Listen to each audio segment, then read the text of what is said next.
Hello, good evening, Twin Minds here. We are back doing some Kerbal Space Program 2, because it's been a little while, and we still got plenty of stuff to do. So let's take a peek at what we're doing. Let's take a peek at what we've got currently. Tracking station there. So what we've got currently is a ComSat, a proper orbital station, a defunct orbital station. We also, somewhere around here, have Jeb in prison here. Poor Jeb. Bunch of space debris, that's fine. We also have what was supposed to be a geostationary orbit, but after several months or years even of the Duna mission and other things, it has fallen out of geostationary orbit. Kerbal is up here, so clearly I didn't have the orbit perfectly correct, and or the game bugged and stuff happened. Who knows? Who knows? So we have Jeb in orbit that we need to rescue still. We have Bill stuck on the Mun. Is this still alive? No, that's debris. Okay. Yeah, this is my Minmus satellite that died. Game bug died, not died. So we have a couple missions to do. We have Bill rescue and Jeb rescue. We have refueling the orbital station, which so far, by the way, I have not managed to use for any purposes. In fact, I don't think I've ever been able to design a mission that has successfully used an orbital station as a refueling point. So maybe that's something we can give a shot. I do want to get rid of some of this debris, just because it has been brought to my attention that we don't have the claw or the grabber from KSP1 yet. So no Scruffy, unfortunately. So no Scruffy to come and clean my debris up. So we're just going to get rid of some of these. And then we'll plan a Scruffy mission at a future date. Okay. Oh, right. I think... Yeah. Okay, well there's a lot more here than I expected. It's fine.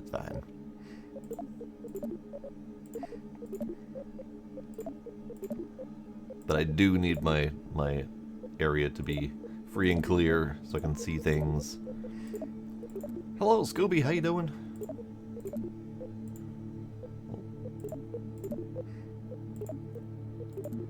Okay, and then the debris around Minmus, I still have hopes of being able to fix that in the game files. Not entirely sure if I'll be able to yet, so I'm just gonna leave it there. And then Mun's got Bill. Alright. So now my Kerbal my Kerbal system is much cleaner. This is good. We can now see all of the various active elements. So it's a bit of a shame that my geostationary orbit was not correct. I could probably work on fixing it, because it was 2863 was the orbit, and I do happen to have 2863, but it's probably like point something that's not very visible, which means it's ever so slightly falling out of sync. So I could probably like forward boost it ever so slightly and let it catch back up again, but knowing my luck, I'll never remember to fix it. So it's fine. It's fine. Every dozen years or so, it'll be on the wrong side of the planet, and it'll take a while to get back. Ooh, you adulted really hard today. Oh no. I'm doing pretty good. My neck decided to freak out right before stream. I debated on not streaming, but we'll see how well I do. Let's go to research. So let's go to check the missions quick. So missions. The next primary mission after going to Duna and seeing the statue thing on Duna, the next one is we're getting further out into the style obj Kerbaler system. We're going to need to set up communications to keep getting signals. So this is a large antenna around Jool. Joel Kerman's smudgeless lenses. After a lens smudge was misidentified by the Kerbal Astronomy Society as a celestial body, Joel Kerman knew that the only way forward was eliminating smudges. Joel Kerman's lenses ensure transparency. So let's take a look at the brief here. Hey, how are you, Director? Why am I jogging in place? Oh, don't mind me. I'm just getting my steps in. Speaking of steps, we've been thinking it's time to take the next one. We noticed on your mission to Duna, the communication link got spotty at times. If the next signal follows the pattern, it's going to come from very, very far away. So far, we might not hear it. Even worse, if we do get far enough to detect a signal, we could lose our connection with the vessel mid-mission. I can't begin to imagine what one of our crew would do unsupervised. Those pods don't contain infinite snacks. Ugh. Well, if it's up to me, you will never lose contact. Your objective is to send a vessel with a probe core and an antenna with a minimum range of 86 gigameters orbiting the planet of Jool. I've heard the engineers say that part selection is a sacred process and that you should let the antenna choose you. If you aren't sure where to start, I suggest being chosen by an RA-15 or a Communitron HD-55. You've already flown a similar mission around Kerbal, so you should be a pro. If this was a test, you'd probably get a pro grade. Haha. Remember that big green crystal at the end of the Mun Arch? We think it symbolized Jool, the sixth planet in the Kerbal system. That Viridian gas giant has 5 moons. I put some tape over them on the star map so no one gets confused. When you set up the antenna, report back. We're very close to decoding this message. Over and out. Alright. So that's the main mission. We also still have wheeling and dealing where they just want us to test a wheel part, which we can't really do yet. Little Chonker is 200 tons to Minmus, which is just silly for 35 science.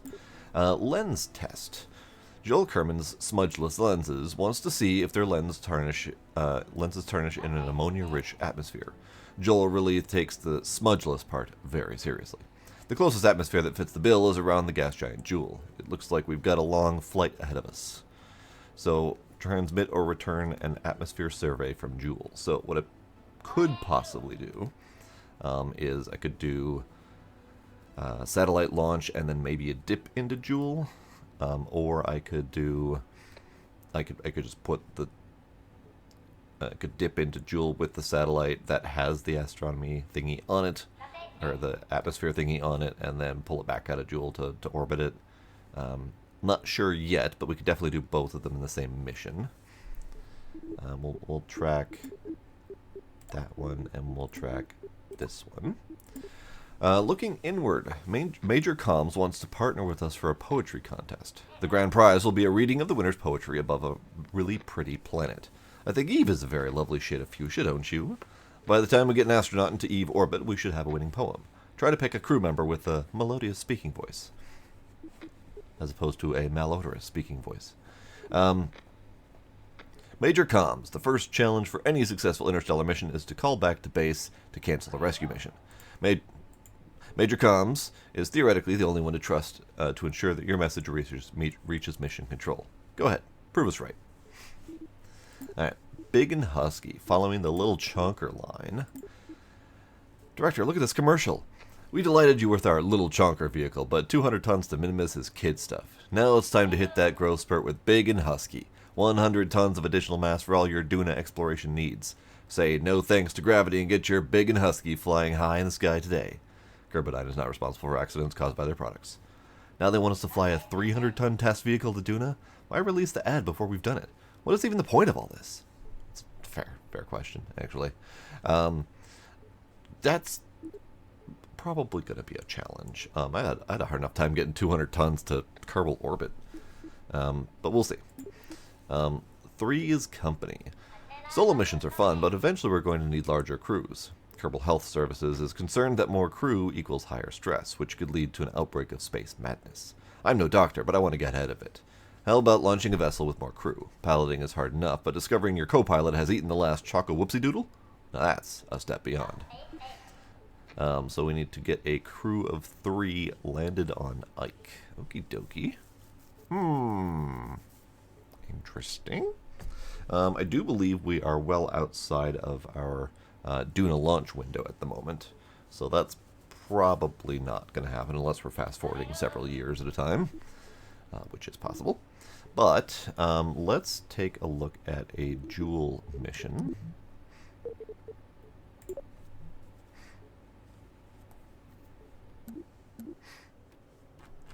This is my space station with my kind of my heavy launch, or my heavy lift vehicle. But let's take a peek at Jool trip planner. Round trip to Jool. 45,000 Delta V. Ah, I see. That's a bit of a problem. Because I've never managed to get over like 15,000 Delta V on any rocket, and that might be where we need to start spending money to get bigger parts. So let's take a look at bigger parts, shall we? Not entirely sure why this is all shrinky-doo like this. This is new. Did they update this? This was never one thing before, was it? It's definitely smaller than it was before. Interesting. I think I know what's going on. And this is probably on me. I installed mods, but I disabled all of them, but I'm assuming some of the base requirement mods are still in place and tweaking things slightly. So we're just going to ignore that.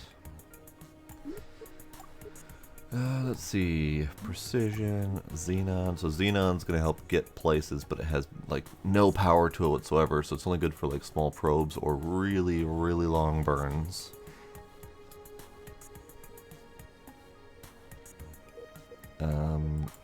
Nuclear we're probably going to need to make use of.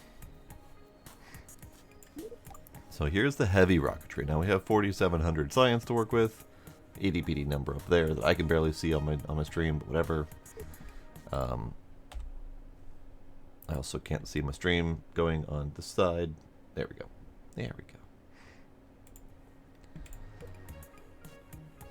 Okay, so we can do heavy rocketry and heavy launchers. And that's going to be 3,200. We also have oversized monoprop, deep space probes. So this is the communicatron with 86 gigameters. Do we have any other? That's RA. Okay, so I think back over here. You are 36. Do I have a larger one?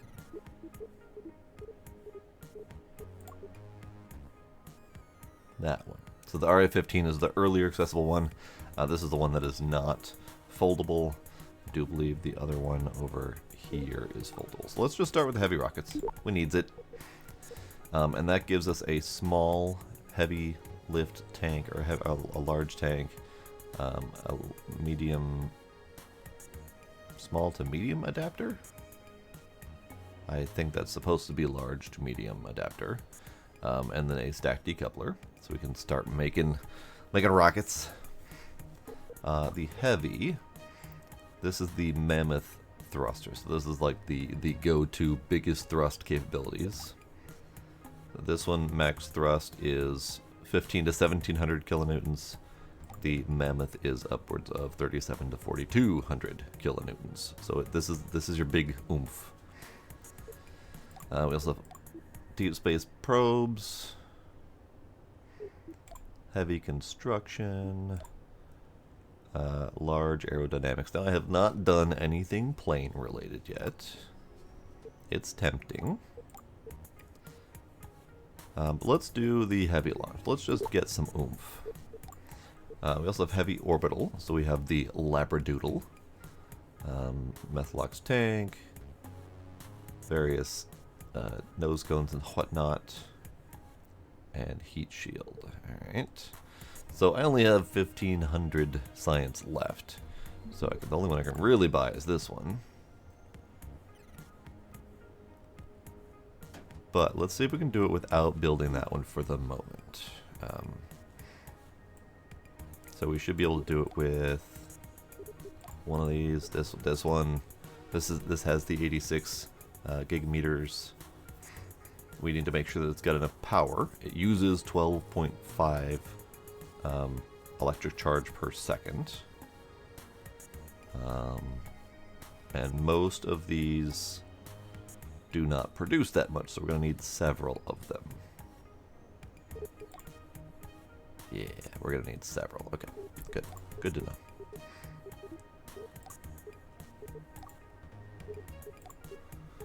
Alright, so how about we plan for a small probe around Jool that can theoretically stay there. Let's look at tracking station, see if we can get our eyes on Jool.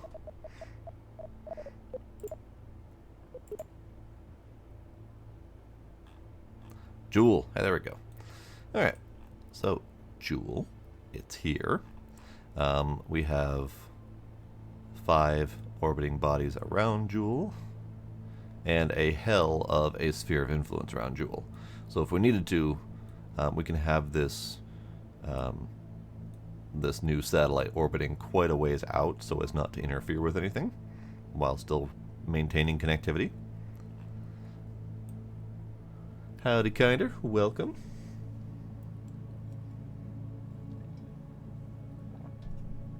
But man, 45,000 Delta V.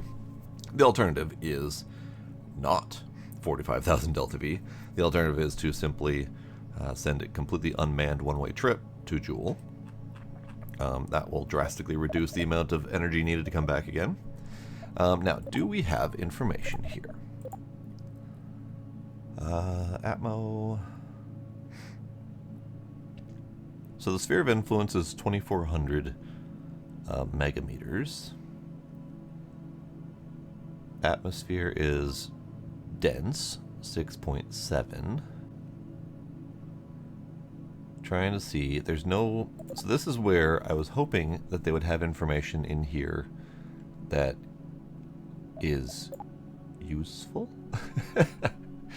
So like, for example, what's considered the edge of the atmosphere, what's considered space in terms of orbiting Jool, how close can we get? That number's not in here. It gives us the overall circumference of the planet, but it doesn't give us like 20 kilometers from the surface or 17,000 kilometers from the surface, or whatever the case is. It's got to be somewhere between Lathe and Jool surface, so somewhere in here. But is it like all up in this business, like right here, or is it ways out? I don't know. So we're probably gonna have to fiddle with it. And we also don't get information like launch windows, anything like that. So, Jool is our target.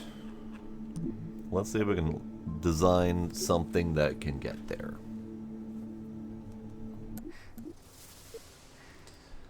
Okay, so this whole thing, scratch it. New one.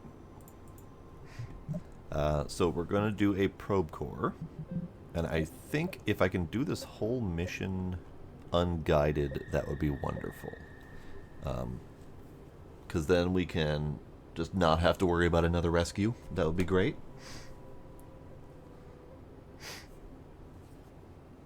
Alright, Kinder. I am curious. Alright, so these are our probe cores. We can do a small. I mean, it's going to have some chunk to it. So we can do a small probe core.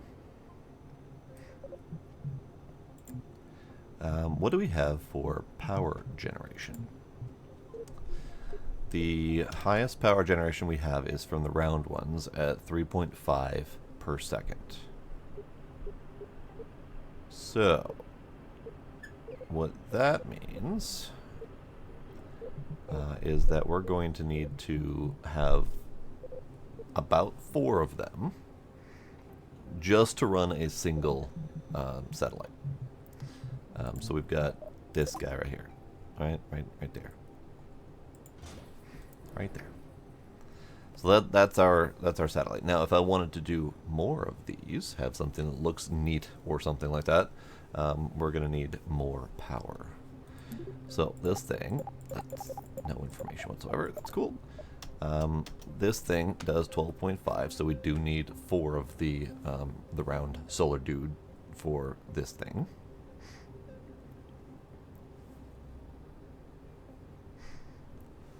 Base with robots to send out to do stuff? Kind of survivally? Alright.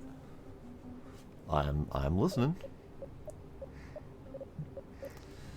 Okay. So, what do we want to do? What do we want this thing to look like? Let's see about doing some structure for funsies. So this is the. Does that just? Oh, there we go. Okay. That might be a little bit too much structure. Let's do a little bit less structure.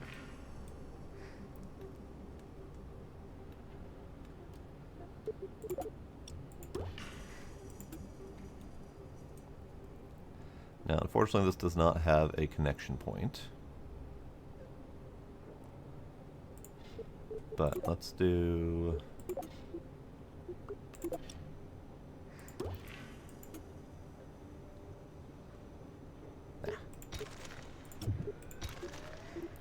Tube, you say? Adjustable tube? How does adjustable tube work? How do you work?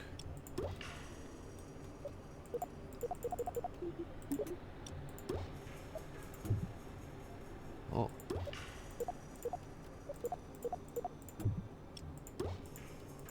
Tube. I don't really know how the adjustable tube works. It's fine. So yeah, we're gonna leave this thing looking kind of bare bones because it's gonna look neat, I think. What I kind of want to do, like 2 of these.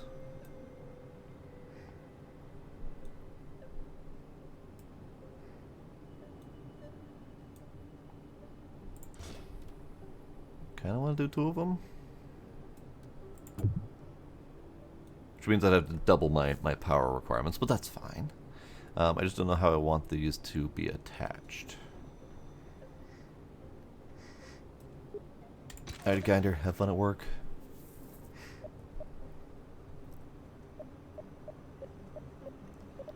How do we want these things attached? They have what appears to be a small roundy-doo. So if we can attach a small roundy-doo somewhere, that'd be kind of neat. We do have these radial attachment points, but those are not small roundy-doos. The only extra small thing we've got in structures is this thing. So how's about we fix that? Maybe we buy some more stuff. Micro construction. We have some small things. I think small things would be kind of neat. Let's get that one. I'm just going to grab light aviation while I've got it. Research miniaturization. This is a science junior. Gizmo, what are you doing? What are you doing? Monoprop. Tiny engines. Tiny engines might be kind of nice, but I think we want to stick with a small size for this device. Enhanced coupling. Aerodynamic decouplers. Neat. I don't know if I ever used those.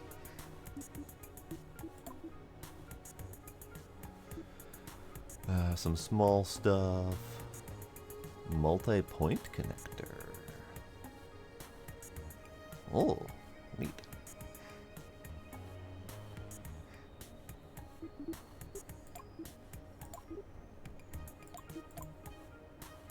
Medium trussy things. Tiny and medium docking. Plain stuff.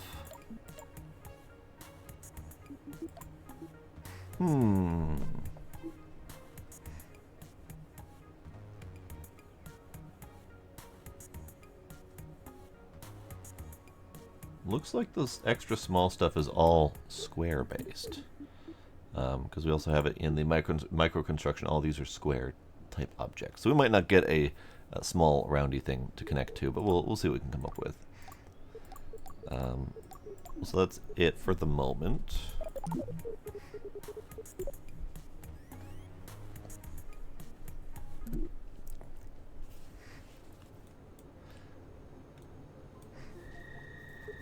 Alright, in terms of extra small things, we don't have too terribly much. We have some cores.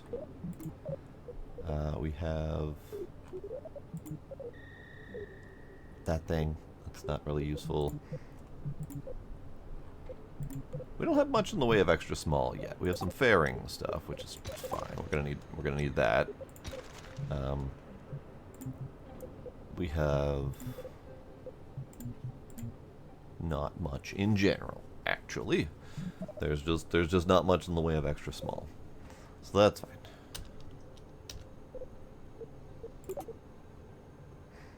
Oh, okay. That's not bad. Obviously that clip would have to be fixed, but that's not terrible.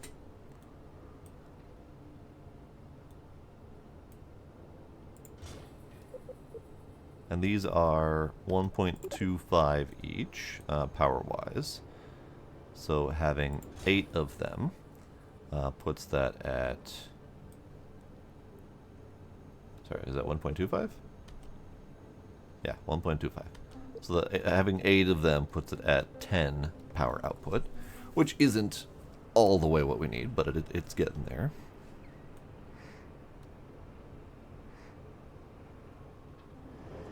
So can we, out of curiosity, can we put this down here? And the thing I'm not sure about, probably isn't going to work, is the separator. Yeah, we don't have a way to separate that. So I can't have these at the top and bottom.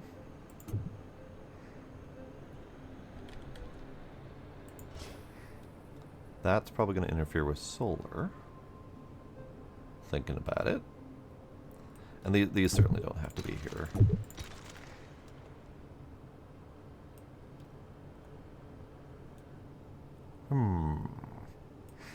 Alright, let's see what else we can come up with for stuff. So we need batteries. I think batteries are going to be necessary for just making sure that it can survive the trip. So let's do battery and battery. I don't actually know how much charge these hold. Let's take a look. 400 U. So 400 units of charge, which probably isn't enough for these guys using X amount per second, but it's fine. We'll just call it good enough, I'm assuming.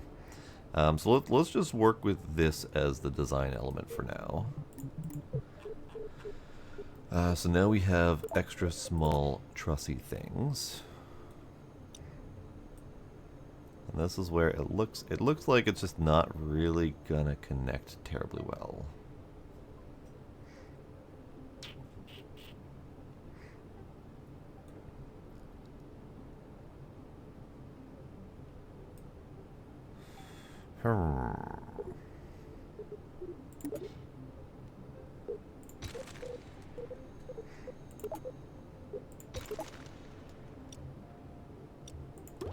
Oh, that gives an interesting kind of look. I don't think that's where that's supposed to go, but let's do... What are you connecting to?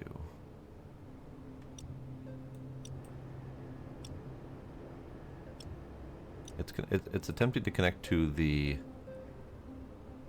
satellites rather than the actual thing itself. Interesting. All right. So what about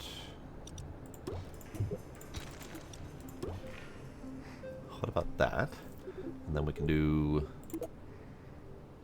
Oh, you're not gonna connect those? Okay. All right. Fine. Be that way. Well, there you go. truss resizers. Oh, okay. Okay. I see. Can I use this?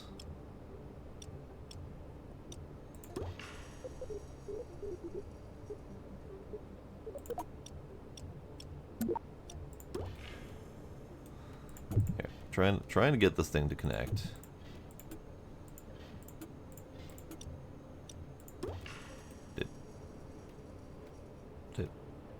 There. Was there another one? I thought there was another one in here. No, it does not look like I'll be able to get this to connect where I want it to. Maybe. Let's see. Can I just, can I do that? No, okay. It's fine. It's fine. It's fine. Alright, so the trussy things. I don't know why those don't count as anchor points when you think they would.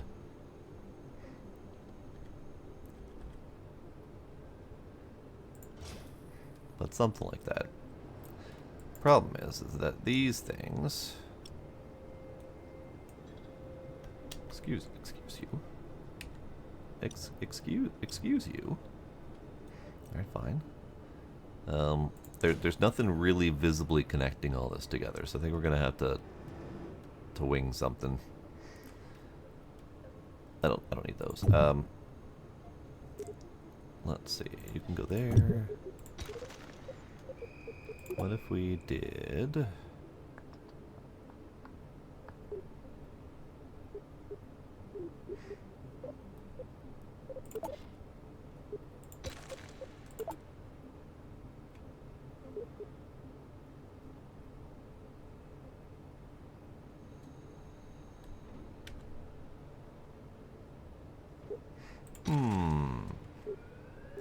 Now, you'll have to forgive me for my lack of building experience. I have always kind of gone minimalistic with my rocket stuff, but I'm attempting to make something that looks moderately okay. But that is turning out to be trickier than I expected.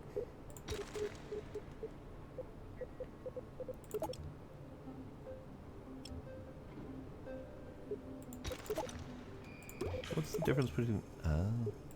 two extra small parts, and they're different size of extra small. That's different. All right, cool. And that's a big old cube. So what if instead we went with that? Can we do?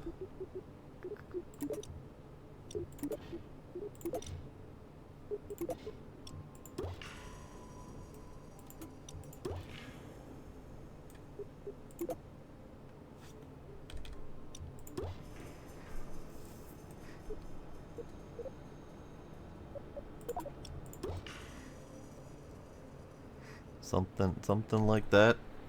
Doesn't quite fit with the hex. Do we have any other... No, we have the extra small cubes, the CubeSats.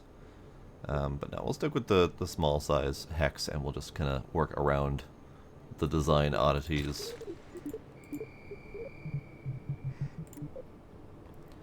Alright, so what I think I want is... I mean, if I can, I would love to have... like 2 of these, top and bottom. But if I'm going to do that, I need to figure out a way to get it to disconnect without, or rather get it to connect without causing problems. And I don't exactly know how to do that just yet. Can I...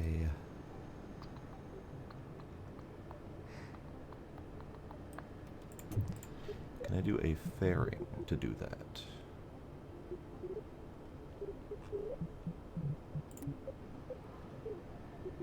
Those are docking ports. I don't need docking ports. I need...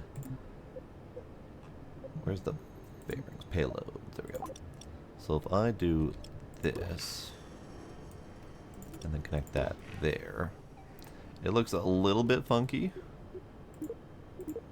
but then we can edit that to like there. No, because that's still not gonna. It's gonna eventually close up and just be a roundy do. Okay, that's not gonna work. Cancel that. Okay, fine. Maybe the tube will work. I don't think the tube has a jettison option though, because we got these the structure tubes here. Lightweight, strong tube. Claims to be cooler than a truss, but I disbelieve. So, do we have any options that would let me put this on the bottom? Other than taking this whole damn thing and rotating it sideways and building off of there. I don't think so. Okay, let's go with that.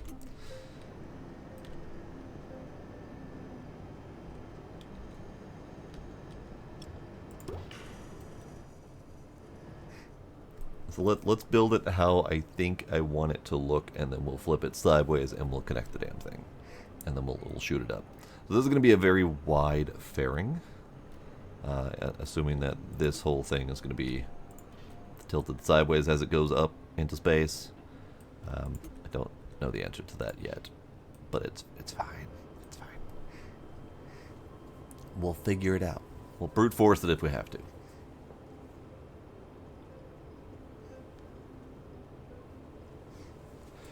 Alright, so let's see. Workspace.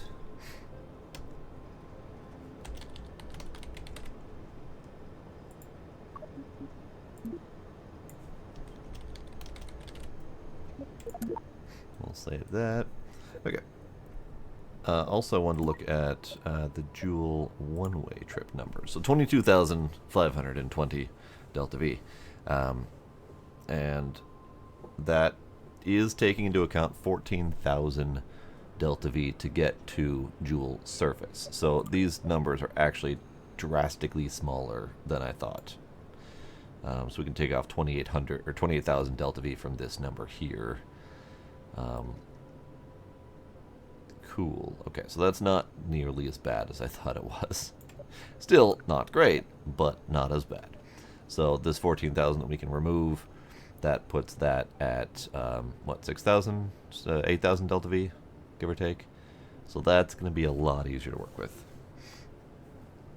Alright, that puts my mind at ease. Alright, so let's continue building. I still need solar panels on this thing, and I think, I was going to say, I think these side pieces are perfect for that, but I just realized I need to use those to connect.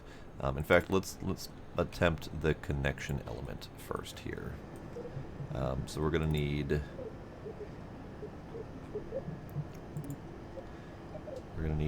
stack separator,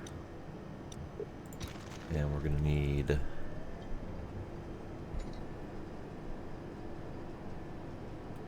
let's see. We're gonna need a connector piece.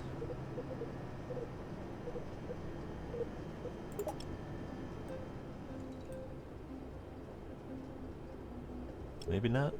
Maybe it'll work without. The problem is I can't use a stack separator for the connection here, because there's no real connection point there. So I would need to add on this kind of adapter, which just makes it look silly. So is there anything else I can do?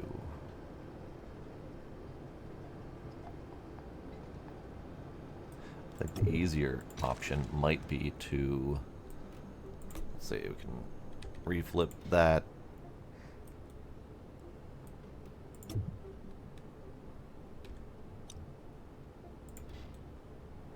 Is that actually attached there? I don't know.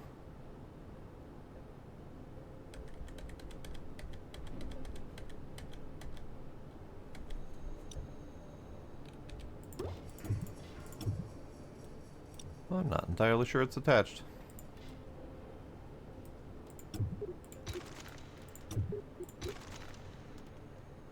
Are you attached?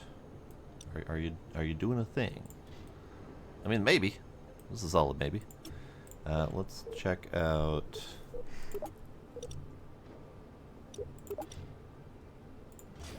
So that one will attach. So we'll just use that. That's fine.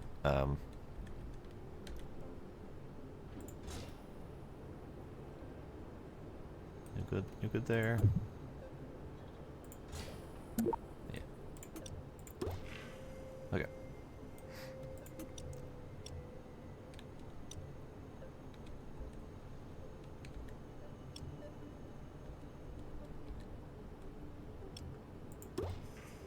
Okay, something like that.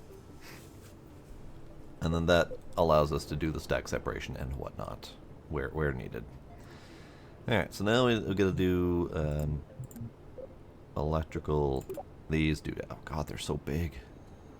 They are so big. Why are you so big?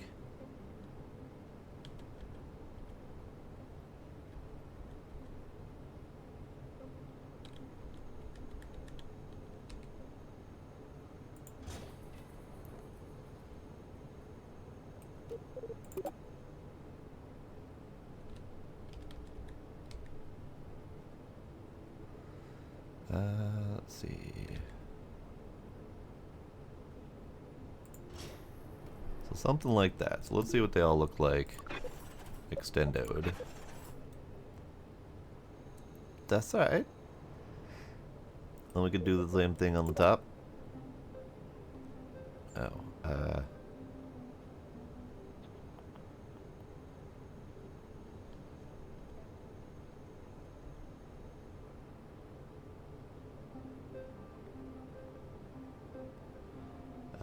that. Yeah, there we go. And then we'll have to shift those ever so slightly. And then this one can go there, I think.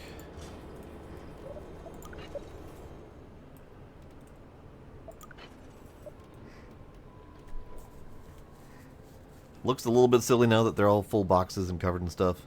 I was kind of expecting them to be a little bit less than that. I can kill those boxes and go with the this method instead, so that the boxes aren't quite as boxy, because they don't really need to retract after they're out. So how's about we do that? Ugh, ugh, ugh. Yeah, less boxy. There we go.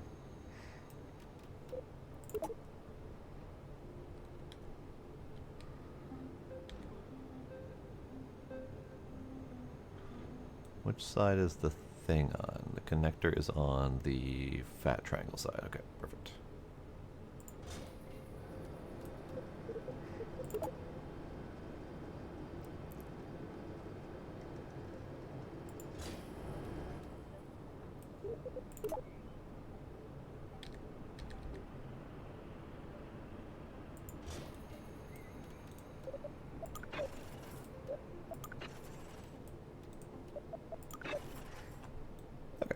That's a little bit more of the bare bones truss look that I was aiming for. So let's see if we can get these things even remotely aligned or centered. So you look weird. Less weird, okay. You look slightly weird. Well, that's also weird. Yep, uh-huh.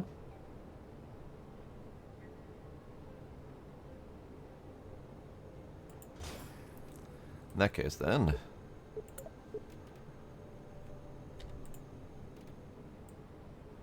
let's put you there.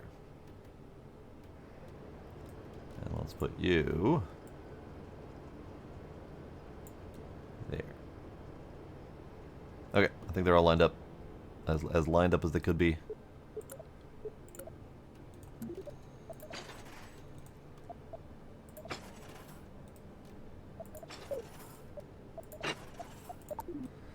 Okay, so what else can we do? We got those.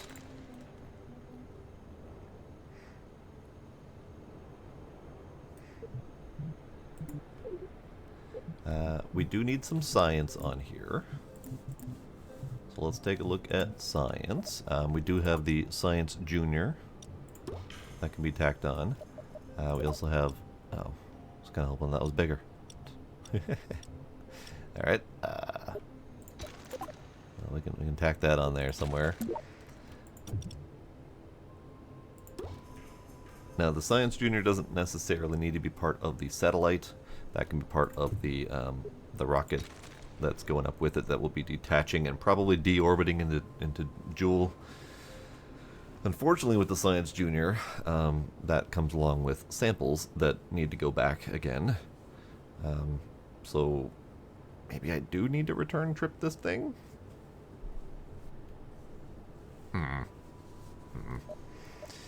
Alright.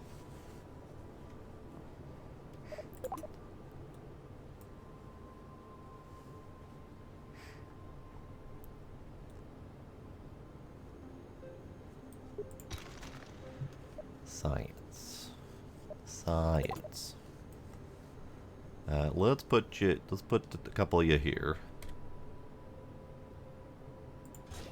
Just have some science available.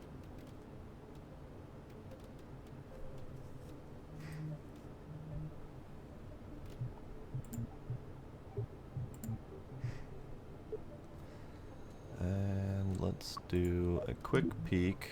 Oops. Save. Quick peek at research, see if there's any other parts that I want for, like, electrics and whatnot.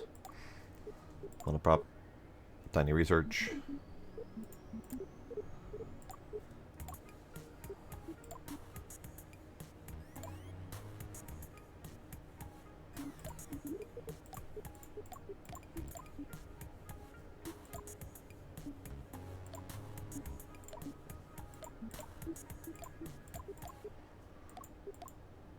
Nothing there. None of the big stuff. Okay. So probably not. Deep space probes would be kind of nice.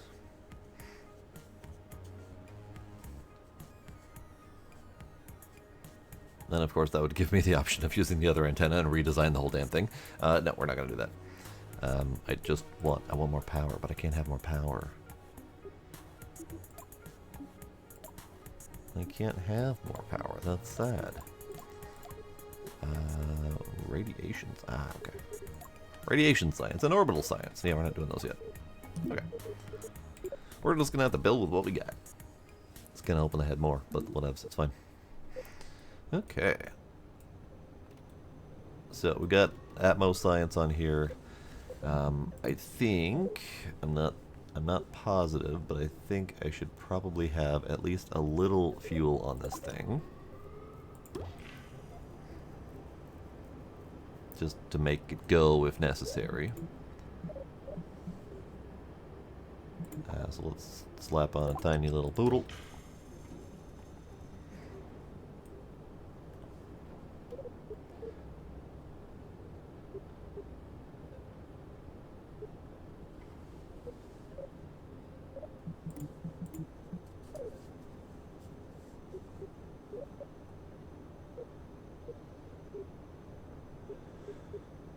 Oh, that's so big. That's so big.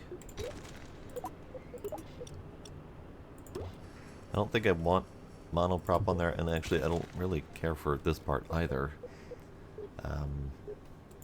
Because that's kind of a decent standalone satellite right there.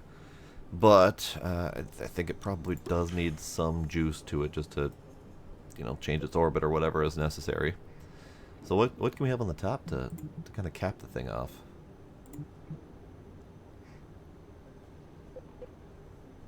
What can we have on the top? So it doesn't look silly. I mean, it's going to look silly.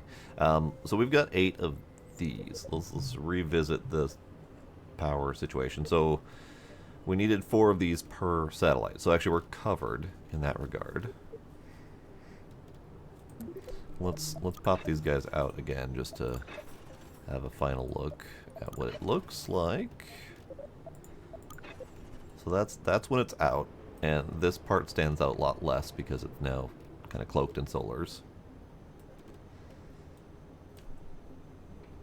Is there anything else that I need? Because we got that capability there, where we can, I don't know, slap that down and that and do something funky with the top of it.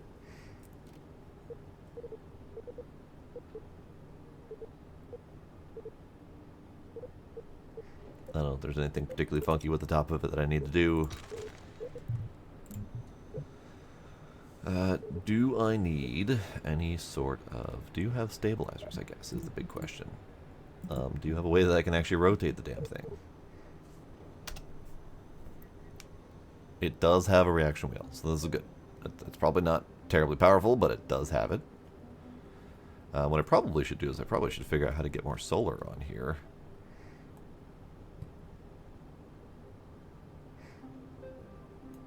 So what if...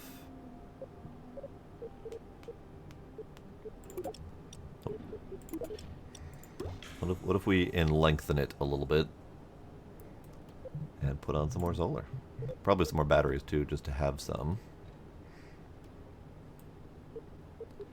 And the solar can be in the form of these guys, the lengthy guys.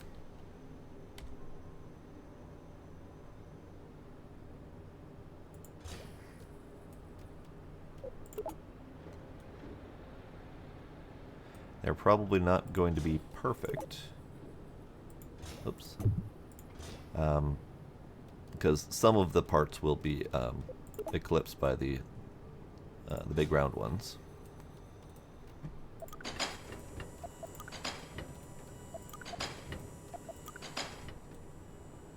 These ones will be partially eclipsed, but it won't be that big of a deal. But I think that kind of looks a little bit neat. And if I wanted to, I could just take this whole thing and scoot it up a bit so it's not in the way. But I think it's fine. I think it's fine. Maybe these bottom two don't need to be there. What do these produce? They produce one. Okay, so they're not really adding much to the party. All right.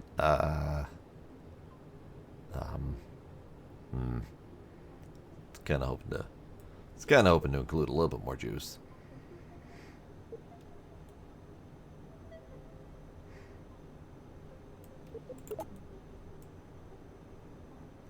We'll leave them on.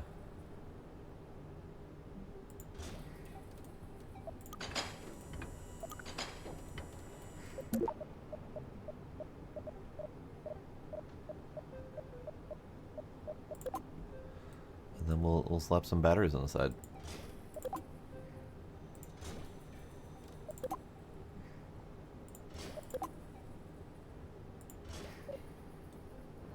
Yeah. It's a little bit excessive, but it's fine.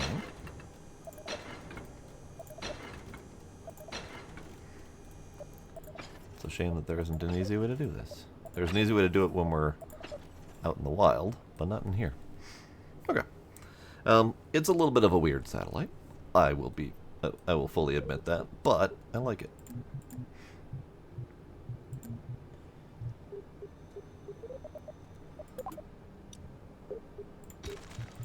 Looking for anything else that can kind of capstone this thing. No.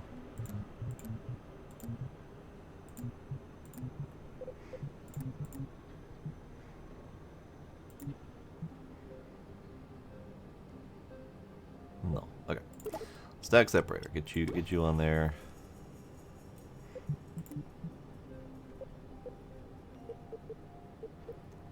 Yeah, no, I don't think I have anything else that can cap this off in any reasonable way. I mean, we've got that little doodad there, which doesn't do much more than extend the problem a little bit, but it's fine.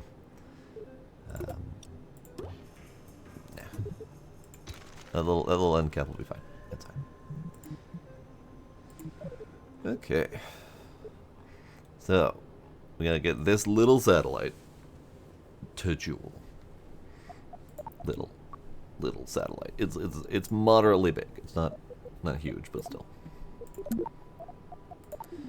All right. Now, we do have 600-ish Delta V on this thing alone, but that's only going to be used for orbit corrections and stuff like that. So we're not gonna count that as part of it. If I could tell it to discount that, I would, but I don't think I can. All right. So now I do need a fairing for this. So let's put a fairing there.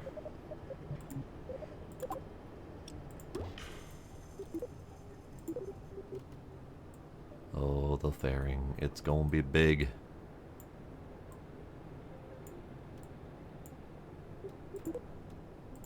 Oops. New step. Oh. It can't go bigger than that. That's as big as it do. Whoa. Slight issue.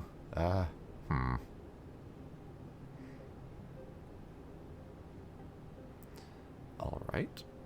Fine. Be that way. Alright. Let's see. Rethinking. How's about these guys?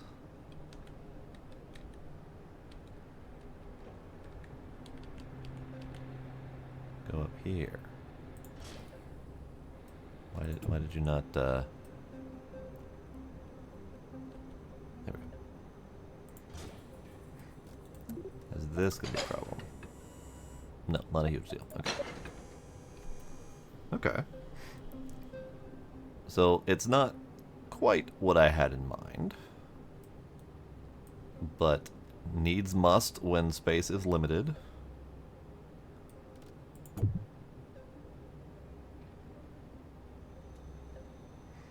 Yeah, it'll be fine. We have a ever so slight clippage issue with the battery there. I could probably scoot them down if I need to, or scoot them in. Let's scoot them in.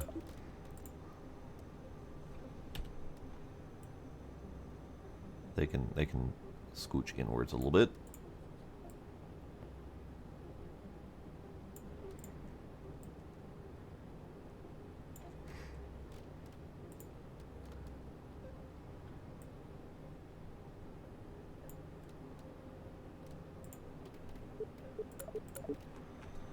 Okay. The profile has shifted slightly, but it's fine.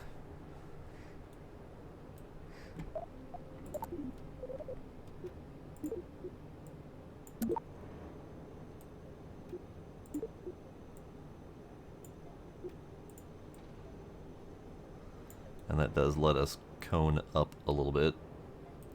Let's go in a little bit more.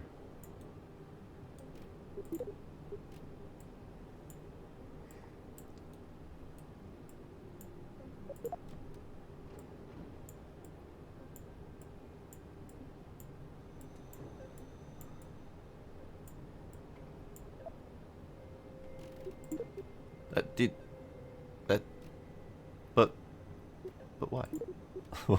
Why did you disappear? Why did you do that? I needed you not to do that. But that's okay. All right. New step. Up. Up. Up. New step. Up. In. Up some more. In some more. Okay. Are you done? There we go. Okay. Alright, so that is our satellite in fairing. And that included a stack decoupler. So we do need another... I don't think we need another stack decoupler, technically. So let's do another one of these guys as kind of our command unit that will be driving, with the theory that it might come home again. Maybe? And then we'll science directly under that. Hopefully I'll remember. And just in case, we'll science on the side of this thing too. Just cause. Because I don't know for sure if I'm planning on getting the entire satellite in Jool atmosphere or not, and certainly not for the entire duration of an atmosphere experiment. But we'll see if I do that with the satellite or if it needs to happen with the main launch rocket or whatever. And then we'll just slap a battery on the opposite side for symmetry's sake, ish, give or take. And we'll throw a couple of these on there just to have some power on the main unit. Again, not sure if that's going to be enough because they produce a whole whopping 1 charge per second, but we'll see.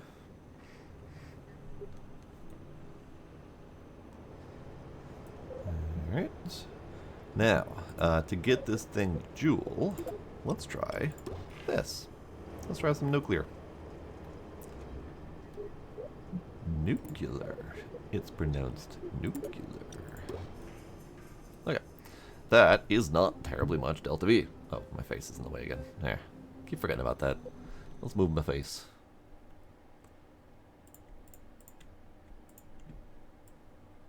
I think it's up there-ish, give or take. So that added an entire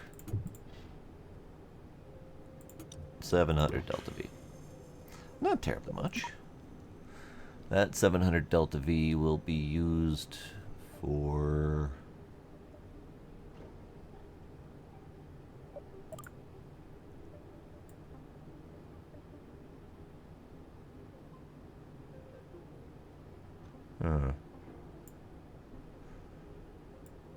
Yeah, I think we might need to just rely on, at least for this mission, rely on getting it there and not rely on the one-way trip, or the round trip. We can always round trip science samples at another time, but I'm not entirely sure I'm good enough at designing rocket things with a full round trip to Jool, even though especially since I've never been before. So that 600, 700 delta V is going to really be for that Jool entry exit, maybe with a little bit of the burn to Jool, which really doesn't do too terribly much in the grand scheme of things. And I don't think I have much in the way of other fuel tanks other than these that could be used. So maybe we'll have an intermediate step or something. So that can go away for now. Let's get you. And you. Let's see. That one is going to be... Whew. Numbers. I lost the number. I lost the number. 1600 delta V. With the Poodly rocket, or the Terrier. This one, the Swivel, gives it 1300 delta V. So we'll stick with that one because it doesn't need to be too terribly much. That'll do.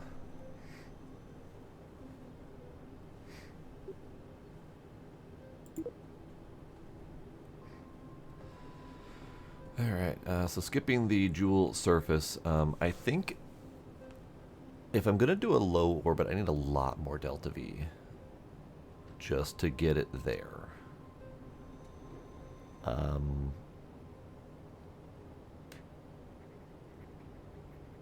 Kind of want to try to do the atmosphere run, but that means that my little satellite pusher vehicle is probably going to need a lot more power. What does it have?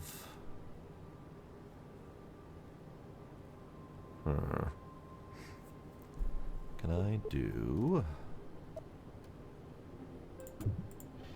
I just realized I never even stack separated this damn thing. Yeah, let's do that. Let's just do a decoupler.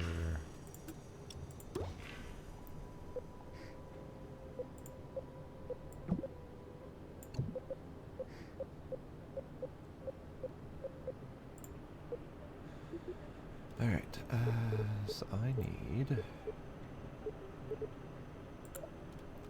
assembly anchor. Pull you off. Alright, so on its own, this little thing has 3,300 delta V. Although I think that's, yeah, the Kerbal vacuum, that's fine. So 3,300 delta V on this thing. If I can get it so that this is its own standalone vehicle, and have this bit of it dip down into Jool atmosphere, that will have the low orbit delta V that it needs.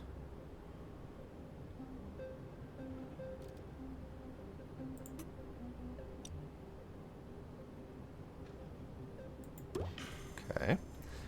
So we do need, I think we need a small antenna on this thing.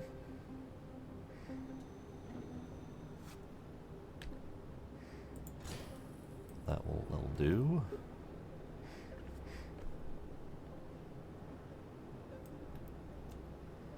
Because in theory, this thing is going to be out and commanding the connection back to Kerbal. So this should be able to relay, I think. Possibly. It requires 2.25 charge per second, so the two solars that are on here are not actually enough, because they only do one per. We could do slap one of these on the side here. There we go. It's a little bit jank, but it's fine. We could also just put this on that side over here and have another one of these.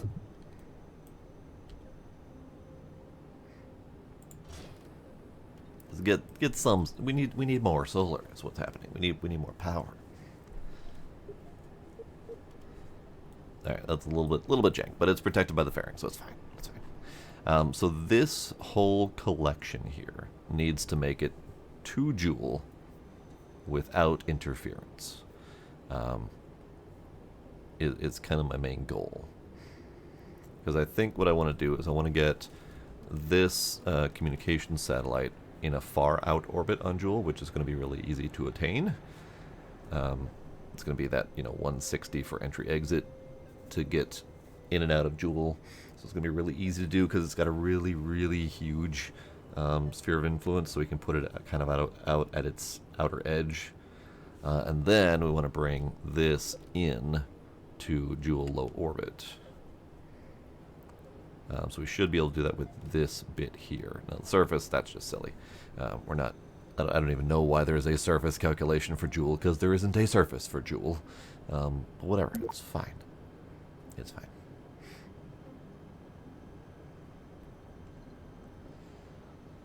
This isn't going to make it, you say. No crap. Alright, what do we got for staging so far? We got the main engine, we got the decouple the top part. Guess I didn't really need to decouple the top part now that I think about it again. Let's get rid of that, just to simplify things. Get rid of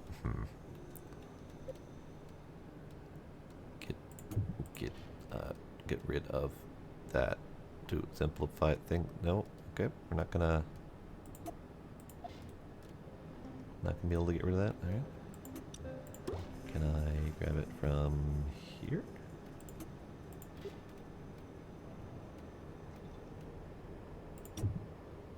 I can grab that, but I can't grab that. Wait. There we go. Okay. So let's reattach you to there. So we've got main engine down here. This one. We need a fairing pop. And then a detach of the satellite. Fairing pop's probably going to go sooner, because we can pop that while we're in orbit or whatever, so this probably isn't going to matter. And then detach the satellite, and then the thrust itself. So we'll just put those two together. Thrust on the satellite itself can be there. That's also fine. Okie dokie. So, again, this whole monstrosity needs to make it 2 Jool. What's our current info? our current info is 10 tons. Just 10 whole tons to get to Jool. Not terrible. Okay, but now we just need to do that thing. Ah! Night raid! Night raid party of 5. Hello, hi, welcome.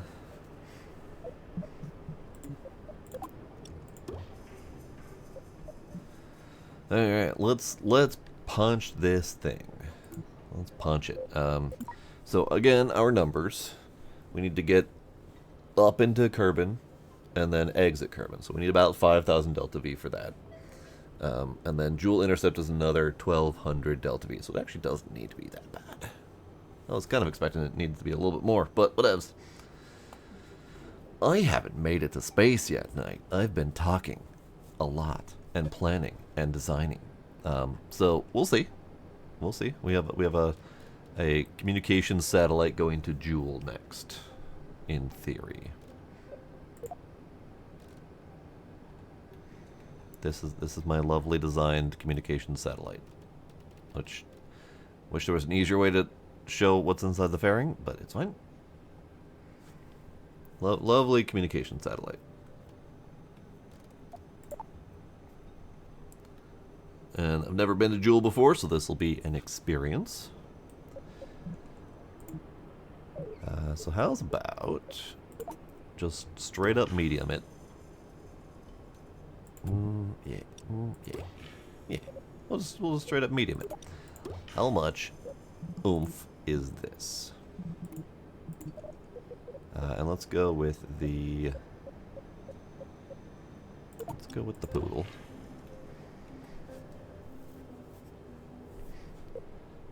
So assuming that this is in Kerbin vacuum, this has 4,000 Delta V on its own. So it might be excessive. It might be a bit much. But that's fine. I'm okay with excessive and much. And just in the spirit of excessive and much, we're going to launch this thing real hard. So let's do that. If it's worth doing, it's worth overdoing. Exactly. Oh, right. Maybe. Launch.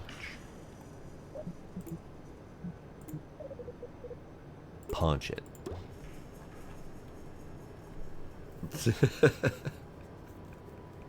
Alright. Let's see about getting staging right. Look at that. Yeah, look at that. And at that. And then those two.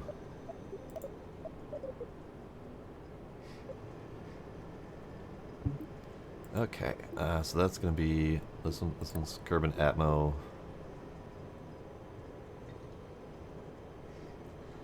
So we got 2,600 Delta V to punch this thing out of orbit, and then we've got almost just shy of 4,000 Delta V, which will help finish the orbit as well as. Ooh, that can't finish the orbit. That poodle does not have the thrust. It's only got a 0.4. So if we're... Let's see. So this one is going to be Kerbin Atmo High. Give or take there-ish. So yeah, that poodly engine does not have enough juice. So how's about we just give it a little bit more kick. I think the skipper is the one we want.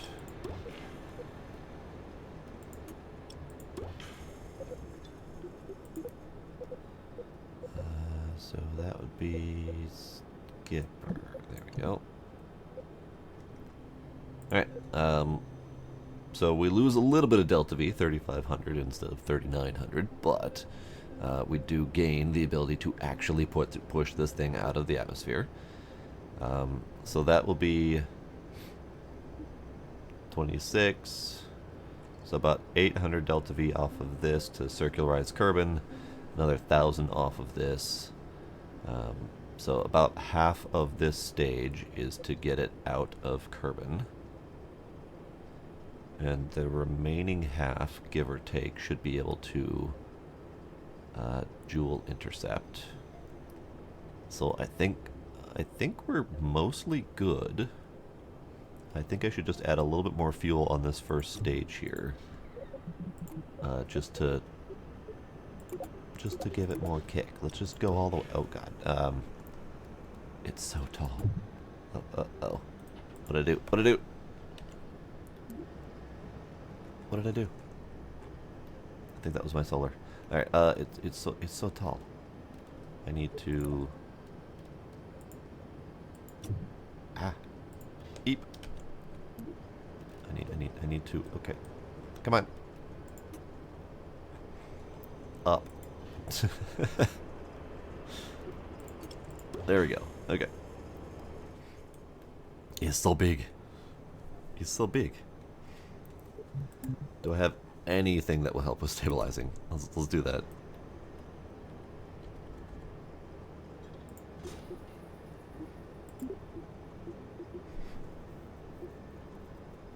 Okay. So what's our final numbers here? So we have 4,000 delta V in the first stage, which should, in theory, be able to punch this thing out of the atmosphere and circularize the orbit in one shot. And then we've got 3,200 delta V here. Why is... Hang on.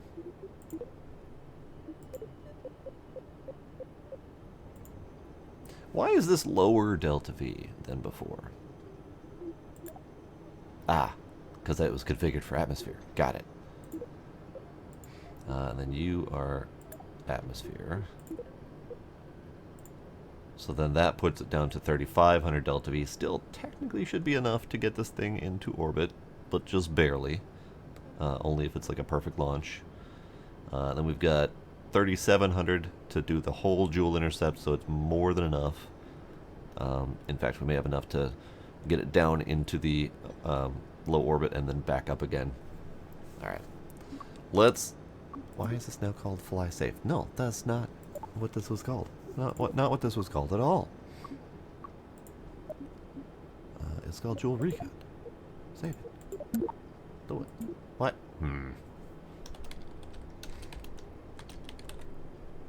Okay. Savey saves. Savey saves. Savey saves. Alright, I think we're ready for a test flight.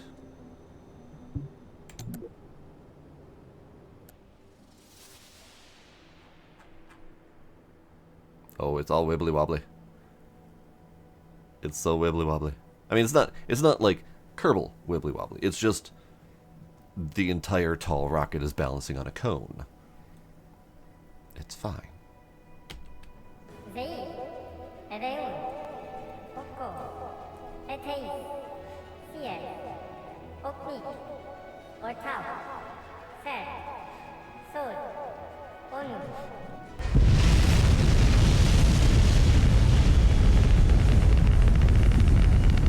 It said that it had 1.5 for liftoff capabilities. It does not appear to have 1.5 for liftoff capabilities. What's it do? Bonk, bonk, bonk, bonk. Bonk. Whee! Alright, let's revisit those numbers. See if we can figure out what went wrong.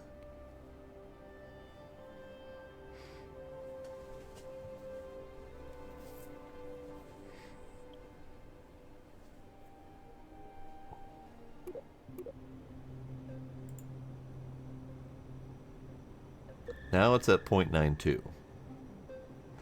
Alright, cool. So that it might have been when I added the extra fuel here. I personally did not re-look to see if it had enough thrust to weight. So that was my bad. It's fine. It's fine. We just need to adjust. So we're going to kill that. And that now has the 1.51 that I was remembering. So that means that I need a little bit more delta V in the first stage that is not related to tacking on a whole bunch of extra fuel. So we're going to instead boost it. Could just boost it. I think boosting will be fine. Let's just dual boost it for now. Let's put those higher up.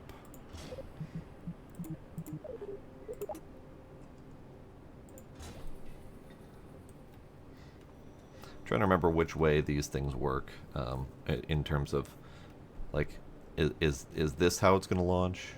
So that it needs to right turn with both the... it's fine. Well, we'll put them... I think it's this way. I think... Alright. So let's do that then.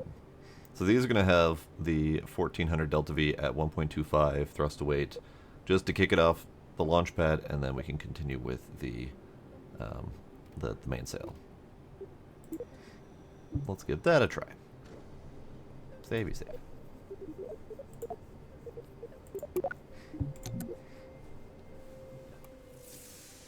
It is not that way. It's the other way. Okay. It's fine. Go.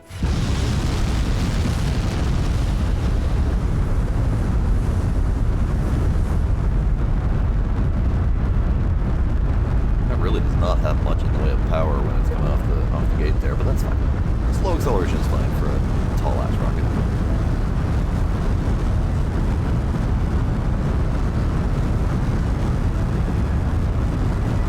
We're gonna start a turn early.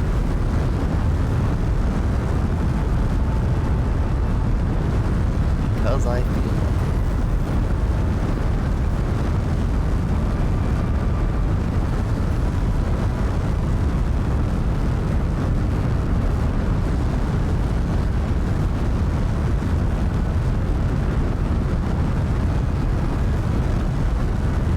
I am now also realizing that I did not look at the Jool launch window, which I absolutely should have done. That kind of goes back to it's not in-game that I'm aware of, so it's kind of sad. Look at that, right there. Boy. That is some fine work from that modder that they hired.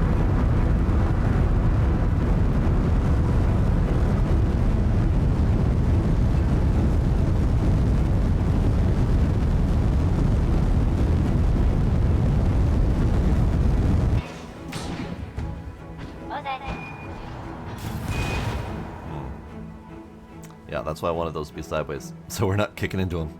Okay, fine.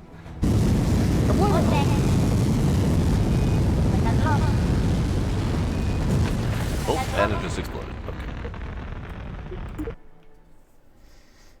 I was right the first time when I had them on there, and I second guessed myself.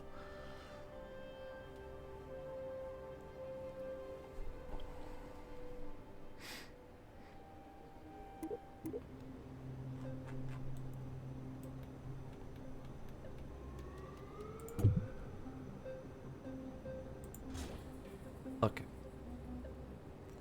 So let's do that. And just for kicks... Oh, right. That doesn't work. That's fine. Launch it. I didn't check my staging.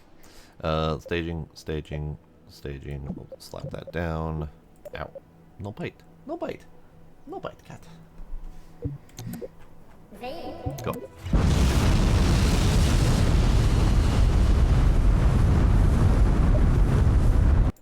Oh, I guess tabbing out kills this time. I like the sound.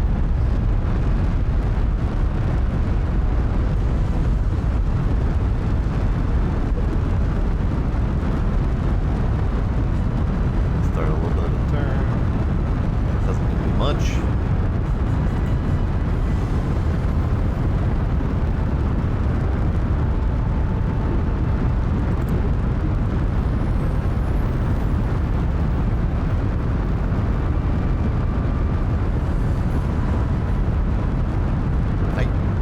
Bite again. Cat bite. I mean, I am instigating, but still. Look at that. Those gorgeous atmospheric clouds. Absolutely fantastic.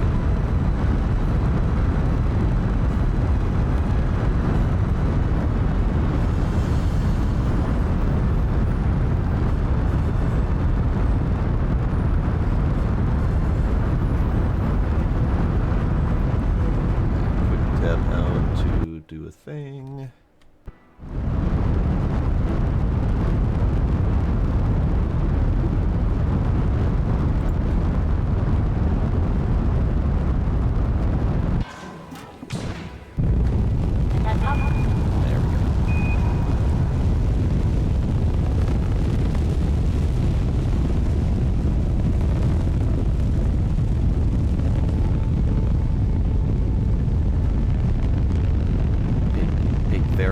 Fairings, do your job.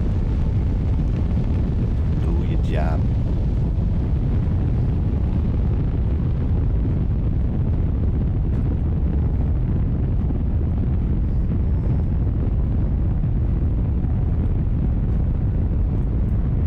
Trying to correct the slight angle that we've got, although it's not that big of a deal.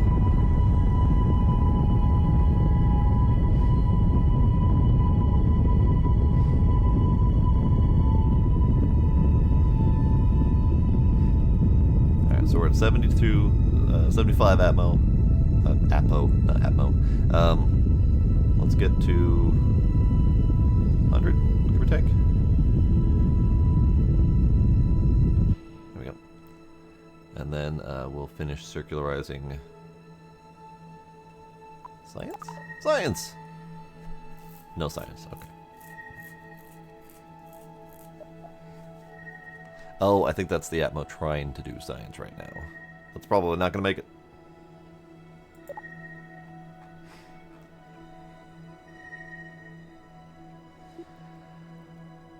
I don't have any significant reaction wheels on this thing.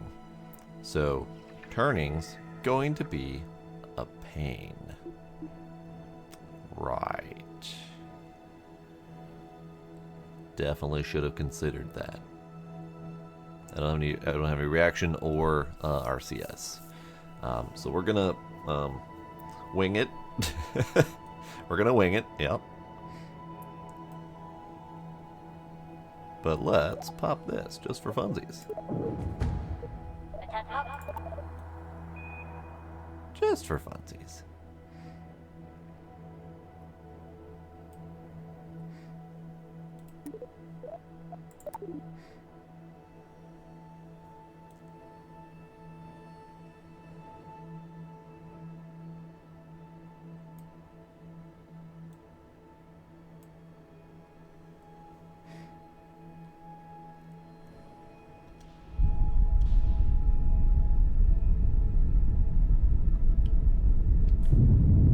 Alright, so now we attempt to circularize.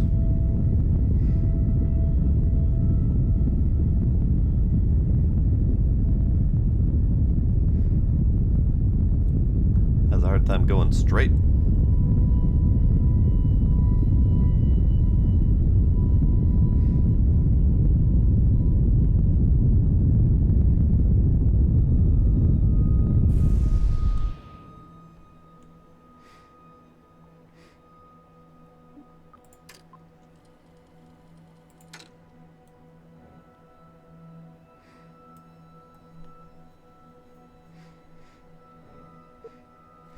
Alright, we're going to attempt to get to here before we continue circularizing, so we don't keep punching higher and higher. Not that that's a huge deal, but, you know. Let's go to here.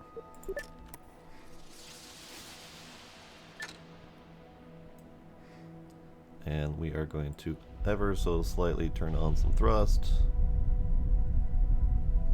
so they can start using the gimbal on the thruster to turn itself. That's fine.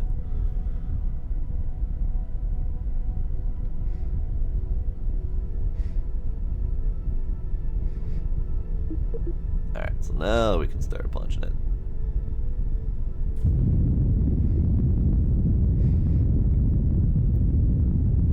And there we go. We are circle-ish. Circle-ish. Alright. So now, let's see if we can get to Jool without having planned a proper launch window. Where you at, Jool? Where you at? Jool's all the way out here. Okay. Alright. Set target.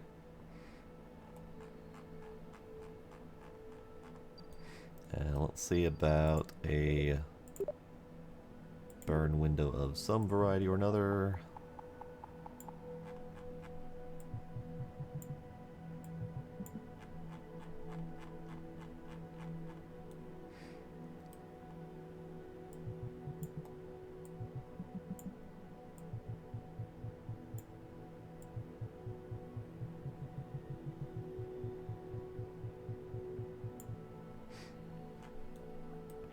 Alright, I'm pretty much going to have to get out of here before I can plan a Jool journey. So let's do that.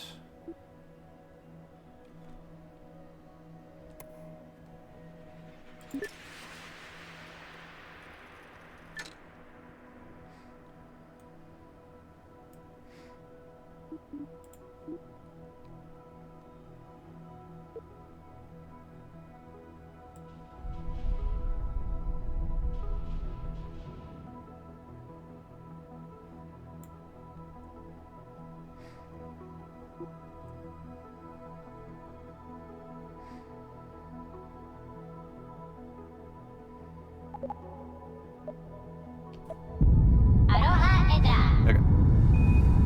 So we burn as far as we can. This thing is going to run out of juice.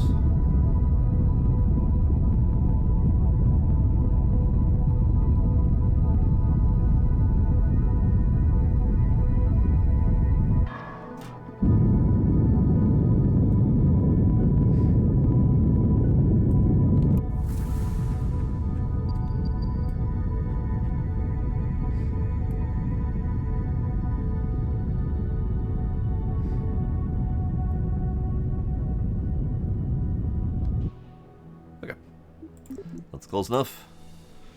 We are out of Kerbal Atmo, or Kerbal influence. Now we just need to get out and then plan a trip. So let's see. Jool. Where's a good maneuver point for Jool?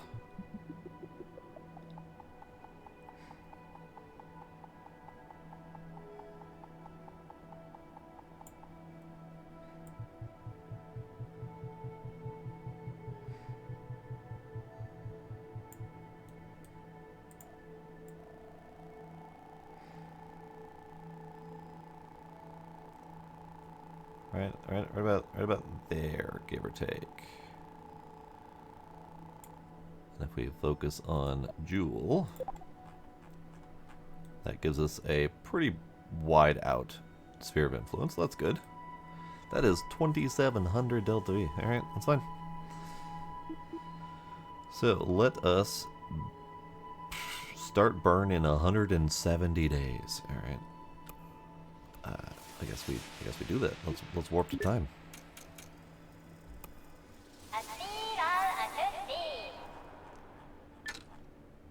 There we go.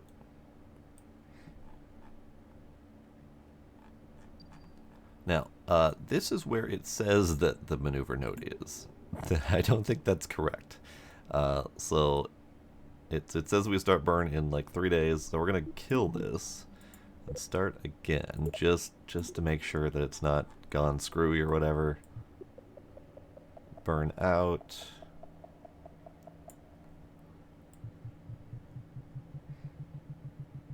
Okay, and we have our encounter.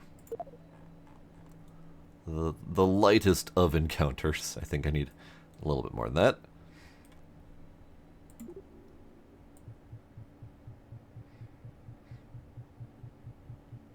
Not that it's a huge deal, I can always correct when we're out.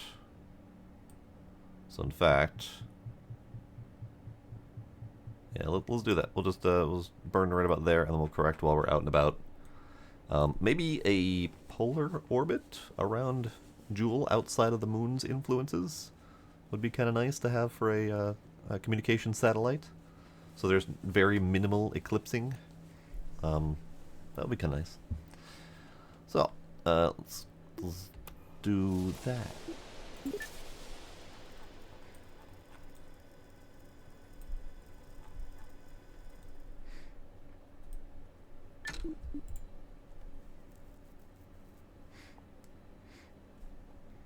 Alright, start burn in 2 minutes. It's going to take me that long to rotate into place. So, let's go ahead and do an experiment of some kind. I don't know where we're at. Kerbal high orbit. Sure, why not? Solar's out.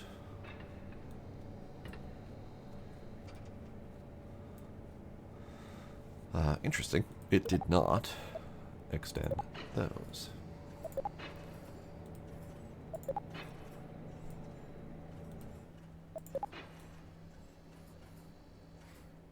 Oh, well, that's a problem. That's a bit of a problem. We'll retract these. We'll extend them again once they're needed. That's actually a bit of an issue as well. I didn't quite take into account how much those things are going to spin, but there's no, it's not running into stuff. It's fine, probably. And then we also need to extend these guys.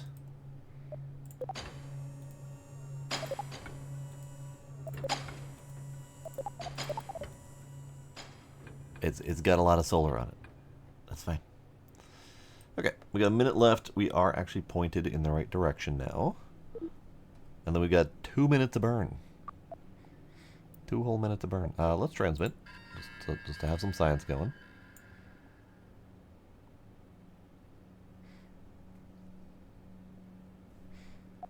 And then we have samples, which it's fine. Those aren't going to come back. All right. So we have 30-something seconds. Let's speed that up a little bit. Not that it matters at this rate. I mean, we're splitting hairs in terms of the burn times. Okay, now we burn. Now that this is in orbit or out in space, it is the jankiest looking satellite I may have ever seen and or designed. But you know what? It's fine. It's fine.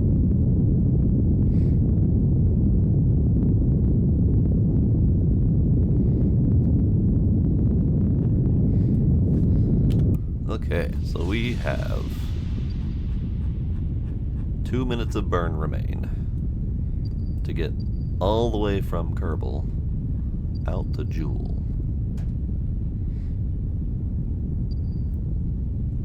So let us watch the exciting ellipses transform in shape. Hello, Kitty. How are you doing? Hi. What's that?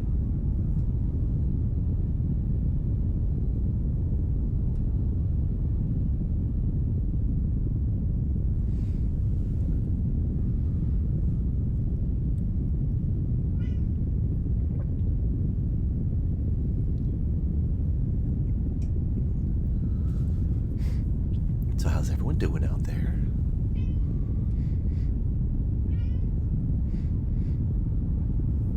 Man. Boop.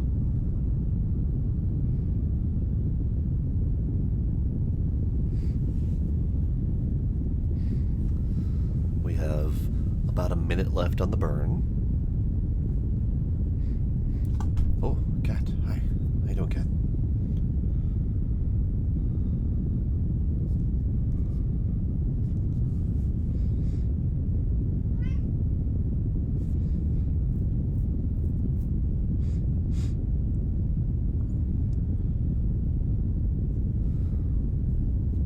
Whole seconds left on the burn. These take a while. I do hope that they put extra effort into the burn while time warping. I know we can do it, but it's pretty buggy right now, and every time I've clicked it, it's caused problems. So I don't want to click it. So I hope they put extra effort into the calculations and the bugs related to burn while time warping, at the very least in time for Interstellar. because they mentioned at some point in some interview at some point that we were going to need like days or years of burn to get to interstellar. So we're going to have to be able to speed up time for those burns. Okay, so we are just about there. About there. And if we focus again on Jool, oh yeah, we're basically there. There, perfect. Okay, so now we can correct our trajectory on the way. So which one's which? I think it's the lighter blue one that's the current path.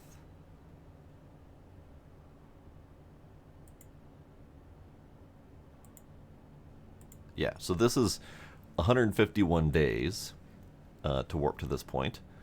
This one is almost six full years to warp to this point. So our journey out to Jool is going to be a lengthy one, about 2 full years to warp out there. So let's see if we can do a maneuver plan here, and see if we can get this thing into a polarish orbit with minimal fuss.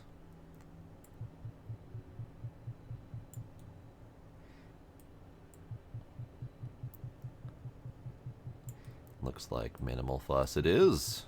46 delta V to make that change.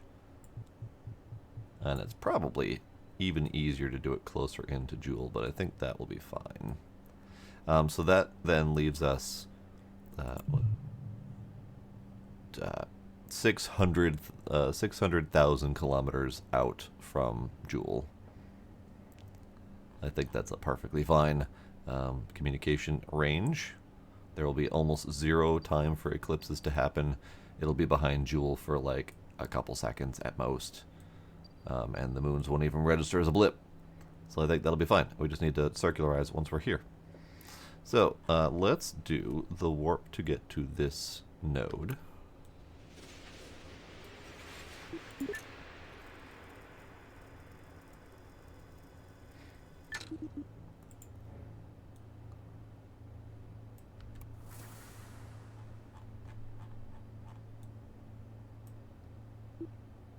Warp to node. There we go. Warp to node. Yeah, with each distance from the node, it shrinks your ability to warp to it, so you have to kind of warp in stages. Alright, so to do this burn, we need to point at the maneuver. And then I want to focus on Jool, just to get a look at it while we're doing this burn. We're almost at the maneuver node.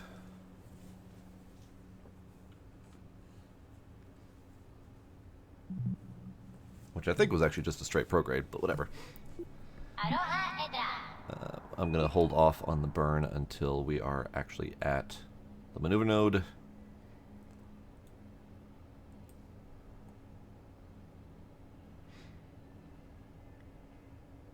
Okay, that's close enough. And then I'm going to do a very gentle burn. I'm not going to do the full blast like it calculates.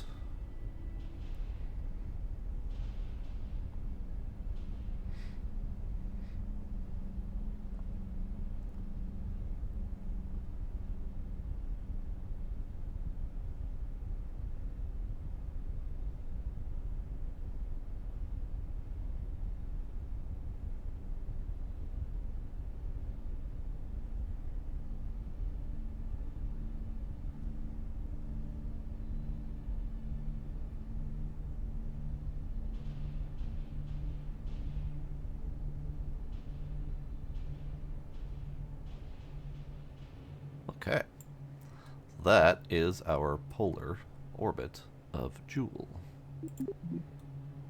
Nice. Now the question is, right, I can't do maneuver nodes until I'm in the sphere of influence. Okay, I was wondering how much it's actually going to cost me to circularize that. Hopefully not much. Well, I have 700 something delta V left in this stage, and then of course we have plenty of delta V left in this stage if necessary. I was hoping to use that for dipping down into Jool. We'll see how well that works out. I still don't know what Jool's atmosphere distance is, because I don't think the game tells you. I haven't found anywhere that has that information. I've also been absolutely lacking on my saves today.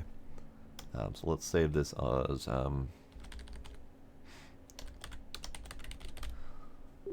Jool inbound. Because so far it's gone smooth, so I haven't really felt the urge to do too much saving. We'll do a quick save as well, though, just to have it easily accessible. So now we just need to warp to Jool. And it's 5 years out? No, our current journey is... Oh, hang on. Where's the current journey info? I don't think we have a current journey info. I don't think we get that until after the mission is complete. It will tell us how long we've been on this journey. Because it's currently year 5 from our various warping for Duna. But that's fine. Okay, so let's zoom out a little bit more.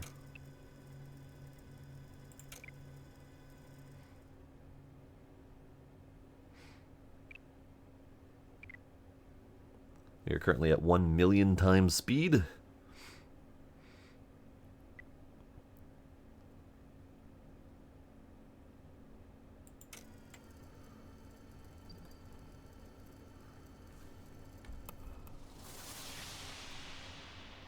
Ah, I have come to a realization. And it's probably not a great time to find this out, but since we are going to be so damn far away from the sun, these solar panels may have limited usefulness. 0.1 EC per second versus the 2.5 that I was expecting. That one says it is blocked by something. Blocked by OX, so it's blocked by the fuel tank, which will be fine. It's not going to be a problem. In fact, the one that can't point at the sun is producing more power than the one that is being ever so slightly occluded by the fuel tank. It was a little bit silly, but whatever. This one is blocked. This one is full, blocked by SRTSXS? Which one's that? I don't know what that is. But clearly my solar panel designs were not great. But it's fine. It's fine. It's fine, don't worry about it. Stop worrying about it. Alright, so now we need to finish getting to Jool. Let's warp to here.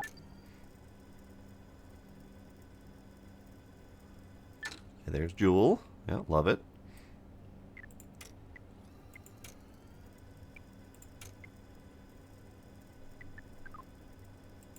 Okay. We are at Jool, and we can hit the experiment button to get Jool high orbit information. Let's do a transmit. Get as much science home as we can.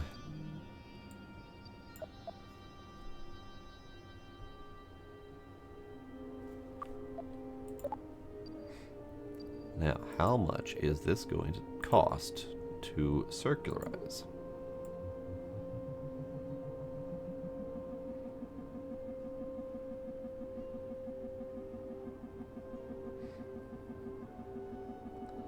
A little bit more than I've got currently, at least in this stage. So my grand goal of dipping down into Jool is probably not going to happen. So let's get that. We'll roughly circle it and then figure it out from there. It looks roughly circly. Okay, so that is going to be my circularization method. 788 my current stage, and then my next stage has something like 1900. So we're here, we're doing it.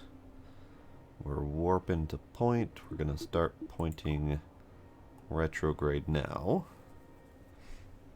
because it's going to take forever for a ship to turn around on this thing. Where are you, Jool? Do I see you out there anywhere yet? Or are we too far away? We can't be that far away.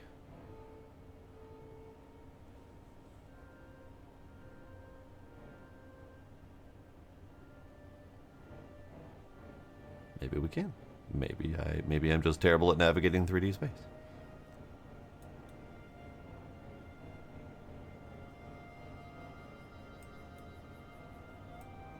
According to this, we're just about pointed retrograde, so Jool should be down there somewhere.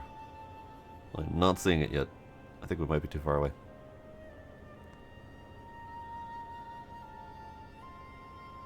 Where the hell are you, Jool? Where the hell are you? Yeah, I guess it's too far away. It's down there somewhere. Sun's over there. So sun's over. Sun's over there. So Jool should be down there somewhere. Alright, fine. Either way. Solar panels. No blockage, nearly 100% solar exposure, and they are producing 0.11. I think 0.13 was the highest I saw. So what we've got here is a failure to account for the distance to the sun. So I might have a problem. These transmitters are idle most of the time. I'm pretty sure it's not going to kick in unless I'm transmitting science. I just don't know if, like, in the future, if we need to have these on all the time for long-distance communications, or if they kick in when we're communicating via long distances. Like, does this burn power if I'm using it as a relay? Don't know. Probably not at the moment. Probably not configured like that, but, you know, that's fine.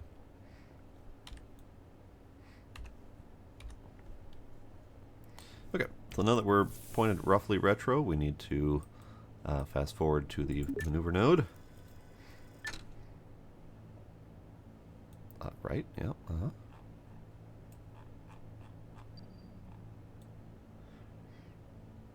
That was another 80-something days. No, 50-something days to get in close enough. So now we've got a Jool. It exists. Barely, but it exists down there. Okay. So we got another 3 hours. And another 2 minutes.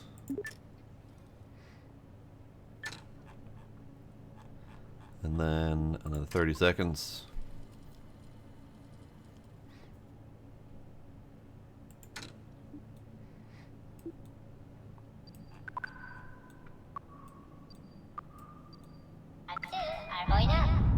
Okay.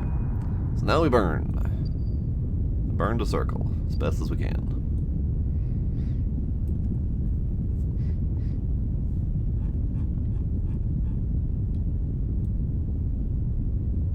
Oh, interesting. That's expanding out my radius.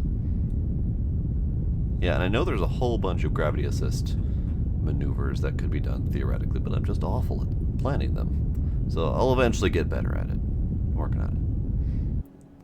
Okay, so that's done. So we pop you. I don't know where that's gonna go, but it's gonna go somewhere.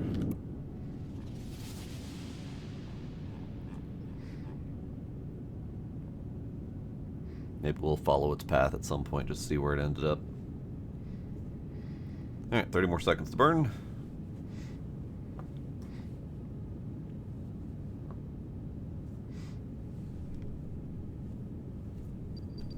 Oh boy, that was interesting. That was some sort of return path, I think, after probably several years floating in space. Alright. Science reward available. Ah, because we got the satellite here. Okay. So we are going to just finish the circle.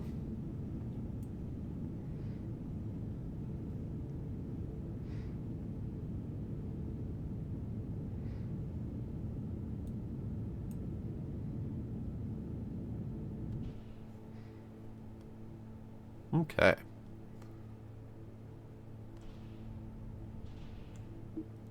Lovely. A thingy going further than ever before into space. Indeed. This is actually my my furthest trip ever in Kerbal. Not counting a modded run where I just blasted a whole bunch of stupidly powered engines onto it and just launched myself out of Kerbal entirely. But legitimately, this is my first trip out of anywhere, really. Because right, I'm in the wrong view. Boopity boopity boopity boopity boopity boopity boop boop boop. So many zooms. Okay, so previously, we did a Duna trip. And that was my first time to Duna. Prior to that, in all of KSP1 and KSP2, I had spent all of my time in the Kerbal planetary system. And, you know, setting up communication satellite networks and all that fun stuff. So, this is my first time to Jool, and I'm excited for it. But how's it going, Draconite? How you doing? Okay, so this is the satellite. It's doing the do. So in fact, I can. Let's see. Are we good to detach? First off, are we good? Is everything good? I think we're good. But before we do that, quick save, just in case. And we're gonna go to the mission control, and we're gonna read up on that mission. Better signal complete. Set up a vessel with a probe. It's got the right antenna. We got 5,000 signs for that. Submit. Another successful mission, Director. You're getting quicker. That or my sense of time and space is off. I blame the decaf. I'm all about tea now. The longer you steep it, the stronger it gets. I wonder how strong you can make it. I must ask the department heads. Your satellite has already yielded results. We have another signal. This time it's coming from one of Jool's moons, Tylo. There is a good chance that the signal might be the last. After all, we're so far out into the Kerbalar system, where else could we go? We're really going to have to put our heads together on all we've learned from the previous monuments. I feel like there's something they want us to know or do, but what? The decoded message might help. The message says, "Honor for Gorja, the oldest one, the dreaming tree that bears the fruit of the world, whose unwaking eyes watch over the tetrad, and whose roots are watered with knowledge." That sounds very Cthulhu-esque to me. So, tetrad. That's 4, right? Like the 4 stalks of the tree guy. Gorja. 1 stalk held one of those squiddy non-Kerbals. Another had a Kerbal. And the other figures were broken. Was Tree Guy dreaming of Kerbin or something else? Why is Kerbin at the heart of all these clues? This is so exciting! Who knows? Maybe what you'll find on Tylo will be the key. Good work out there, Director. You've made all of us incredibly proud. Yeah. I'm incredibly proud of myself. I did it in 1 shot, by the way. I didn't have to fart around. Okay, I'm not counting those first couple test launch failures. Those don't count. Those were just screw-ups of epic proportions. But whatever, it's fine. But yeah, effectively 1 shot. And I'm okay with that. I'm happy. Does this guy have a beard? He does. He has a white beard. I didn't know we had a Kerbal with a white beard. So then the other one that we wanted to do was the lens test, which is the Atmo survey from Jool. So now I gotta see if I can get this remaining rocket down far enough.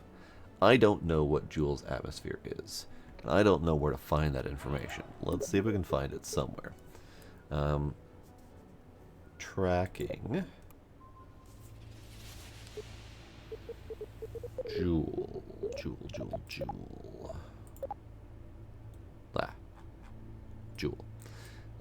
So we've got physical characteristics. Circumference, lots. Mass, a whole bunch.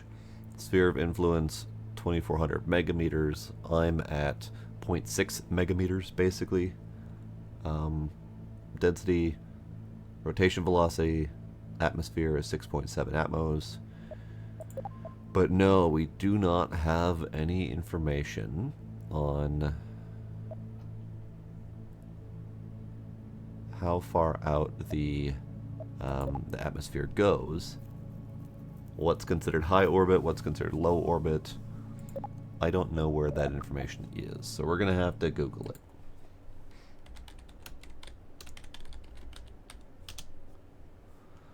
Jool. Jool. Jool.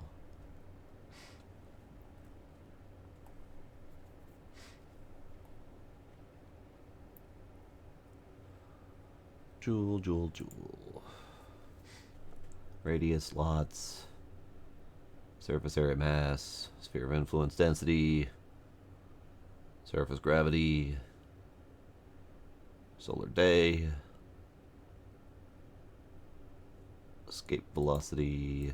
Orbital characteristics.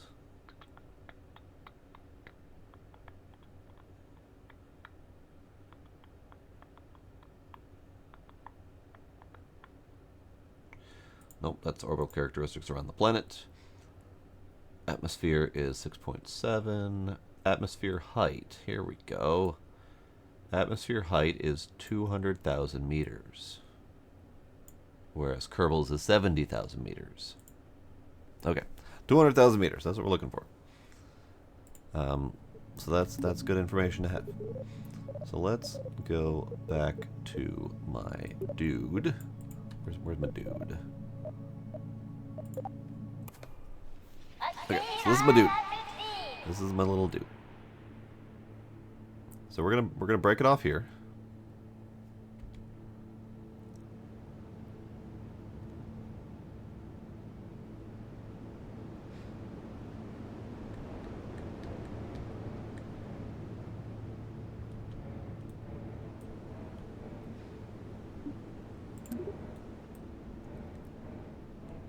Alright, we don't have much in the way of rotation capabilities here, but that's fine. It's fine. Okay, so we need to go... I need to go radial in. Radial in, thank you. We can also pop these out. Just so we can have some solar going.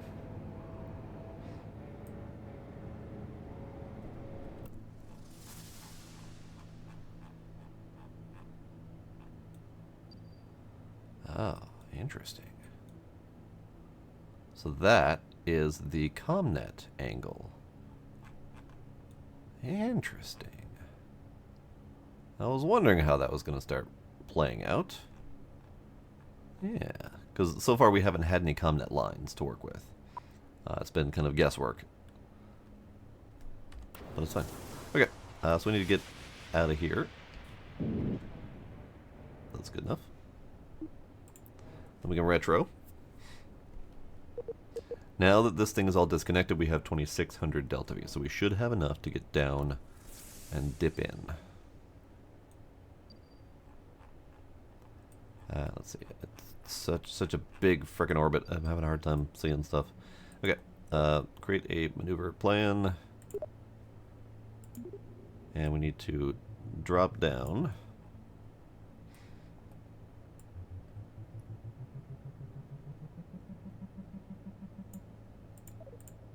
That is too low. Wait a second. Oh, that's kilometers. 200,000 meters.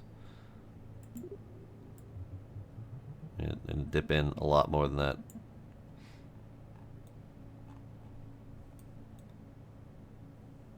Maybe we'll start there.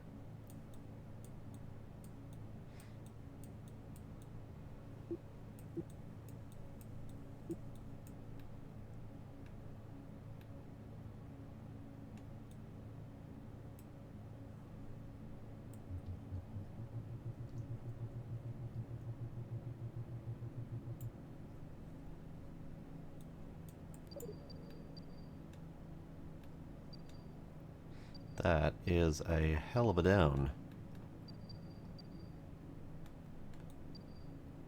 There's a hell of a lot more down than I was anticipating. But that's fine. We'll do it. And we need, I think we just need a little bit more down.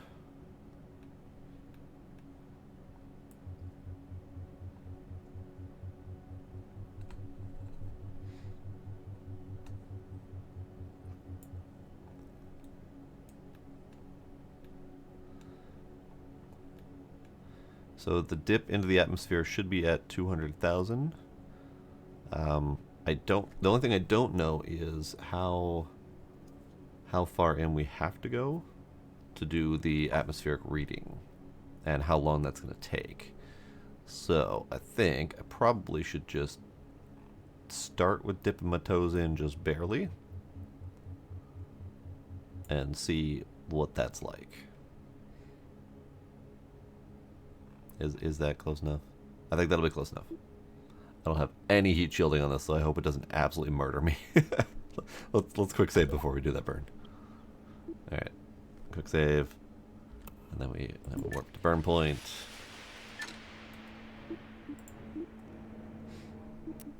Warp to burn. Okay.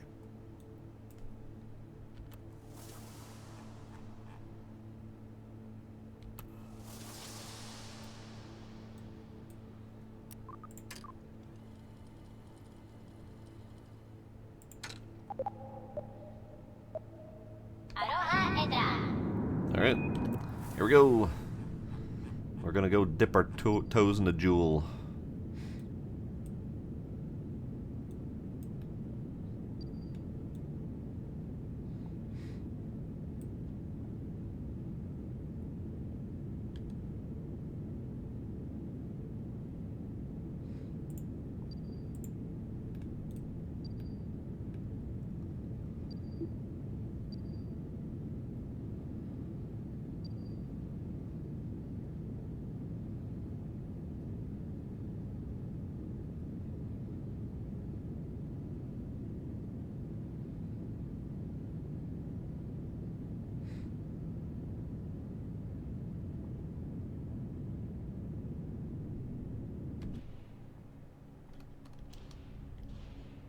Alright, so that is a little bit deeper dip than I was expecting, because we're going in at 1944 instead of the 1988 I was planning, but we'll see if we can survive the journey. In fact, I'll quick save now, because right now I have the ability to just turn around and burn out a little bit if I need to.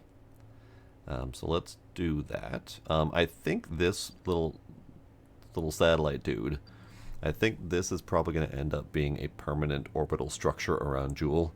I just want to see what the dip in is like first before I try to circularize really closely around Jool. So let's do it. Get rid of that.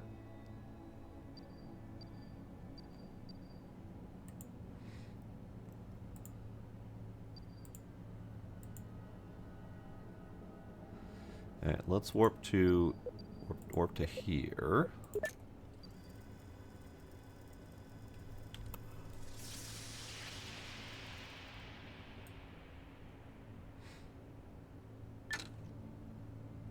Hi, Jool. How you doing?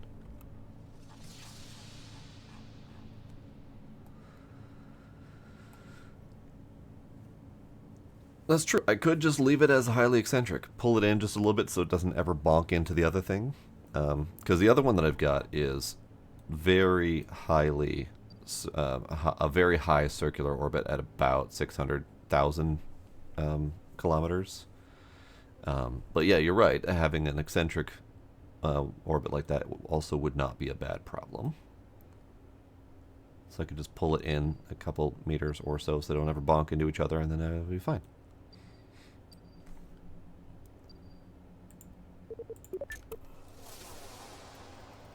How's it going, Jool? How you doing? You doing good? You gonna fry me from the inside?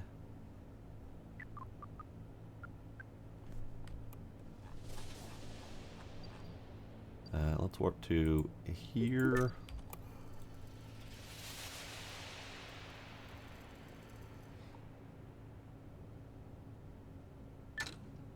Fortunately, we're kind of coming in at the dark side a little bit, but it's fine.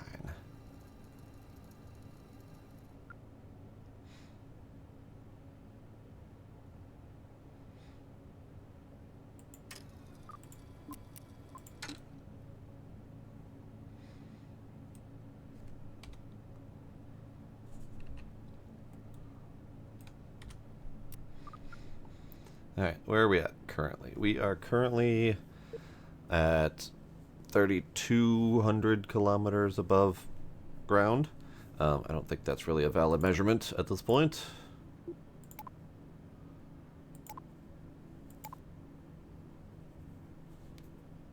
Yeah, unfortunately, we just don't have information on... oh. Low orbit, southern tropics. We got more data. Let's transmit.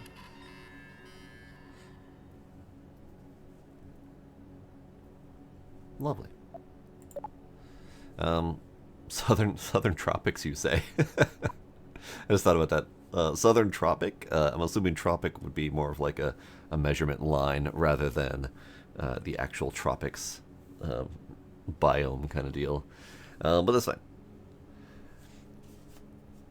Let's continue the warp forward.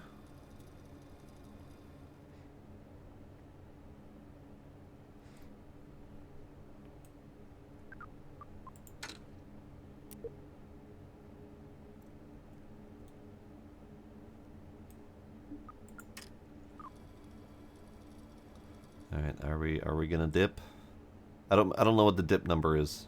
I think it's 2,000, but I'm not positive. It is not 2,000.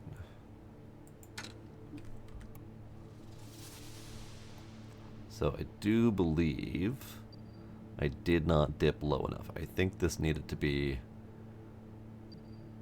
higher up. I think it needed to be 200 kilometers. I missed a decimal rather than 2,000 kilometers. Okay. It's fine. It's fine. We have a lovely site. It's very pretty.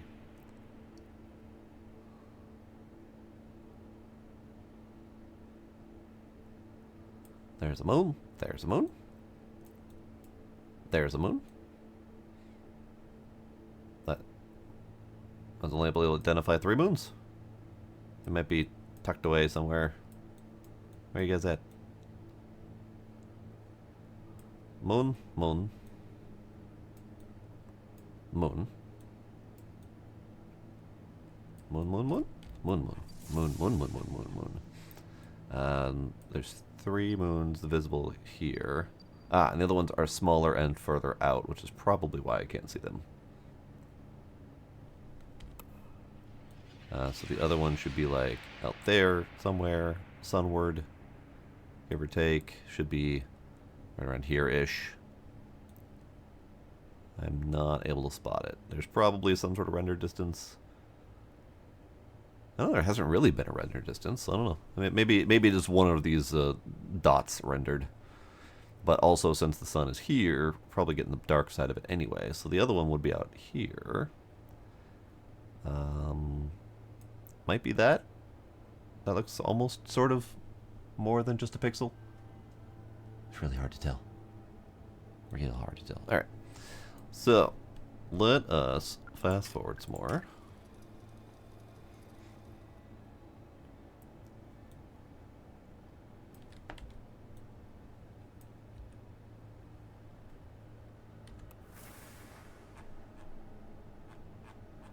Alright, so let's do a correction burn once we get back up here. Whee!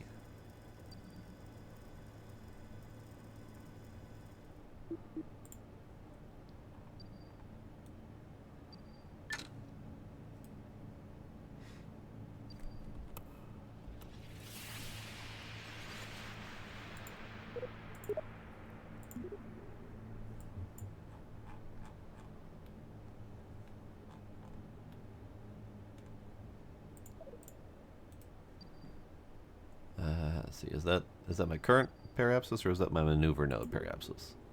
Hard to tell. That is absolutely my periapsis, okay. I need my maneuver node periapsis. If you could, please. Where are you? Do you not exist? I don't have a maneuver node periapsis. That's a problem. I need that. I need to know how far I'm dipping in. Alright. Let's try again.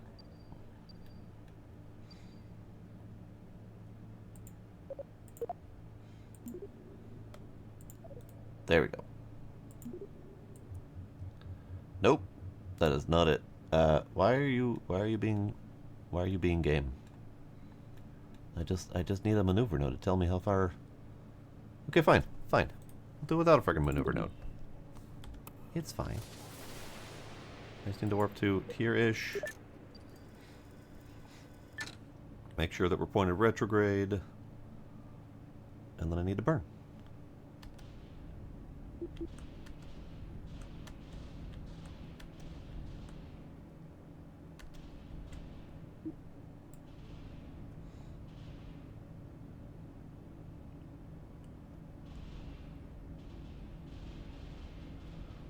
Three, two.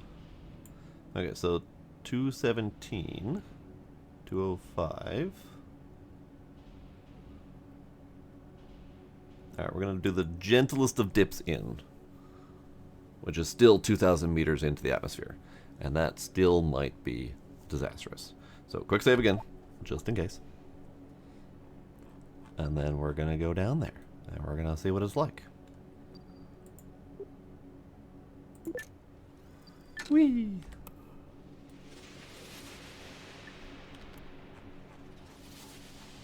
And whee!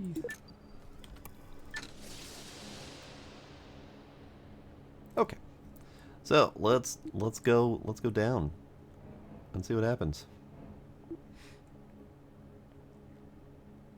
Probably should pull in my solars for this dip just in case. Just in case.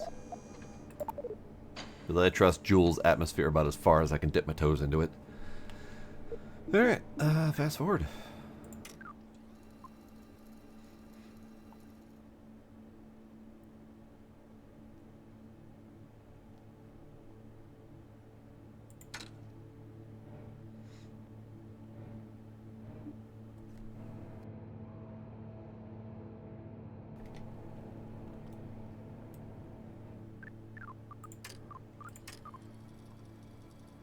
Alright, we're at 2,000 kilometers.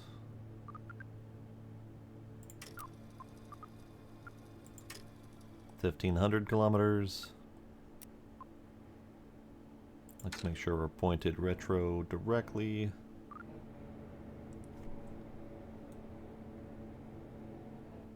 Now, these solar panels on the side, they may not survive. That's fine. They were extra.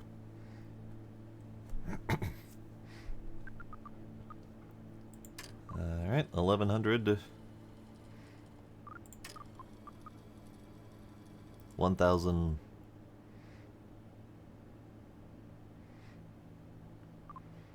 I'll stop it when we get to about, I don't know, 400 maybe, so we can feel the whole entry.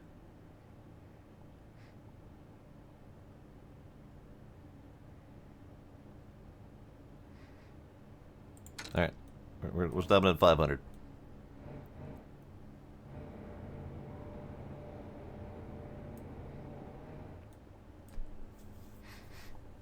Alright, we're going in.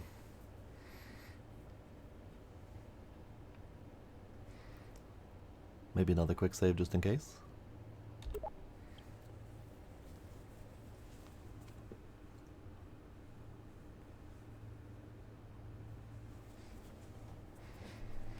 Alright, maybe a little bit faster. My patience is a little bit thin. We'll stop it at 300.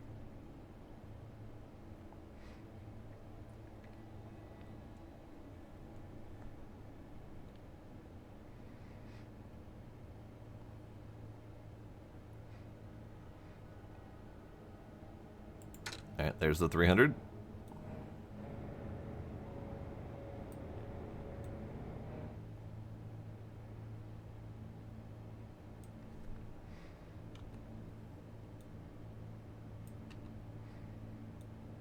Very neat. I like the roiling clouds. So we're at 270. Once we hit 200, that's when stuff's supposed to hit the fan.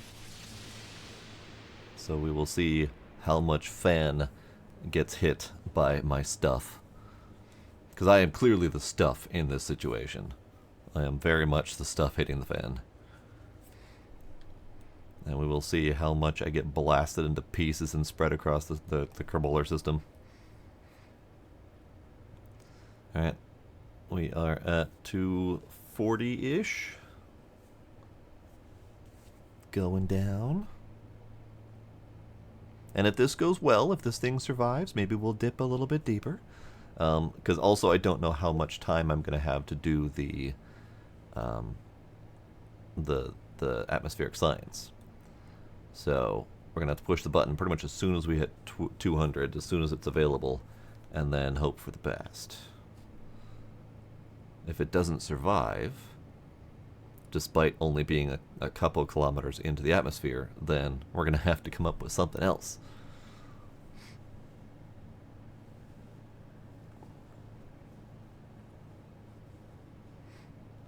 Alright, we're at 214. Getting there. 210.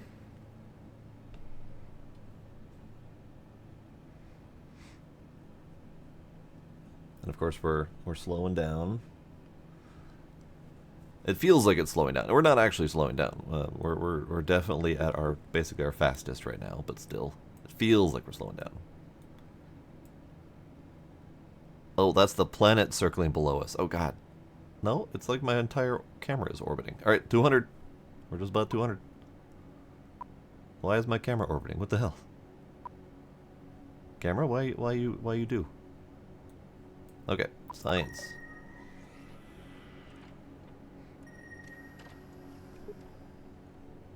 Oh, it just did.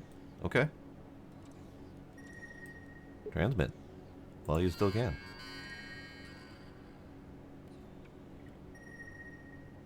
Nice. I think they adjusted the amount of time the atmosphere science needs to be in atmosphere. Because previously it was taking very long periods of time to be in atmosphere. Man, 900 science for that sample, though. I have 1,400 science. I did not design this thing to come back again, though. I don't have means to get that science back. It's unfortunate. Oh, hey, there's the moon. Moon. I think there was a moon just below the thing here. Moons. There's so many moons. So we dipped in. It was a very brief dip, and we came back out again. There was no heating. It was not deep enough to be a problem, and I'm okay with this. So that was lovely. And I'm assuming that my dip into the atmosphere at least slightly pulled my apo in, so they shouldn't ever be a problem. But maybe we'll pull it in ever so slightly anyway, just to have it. We'll just pull it in. Let's see. There, just under 600. So what's you are?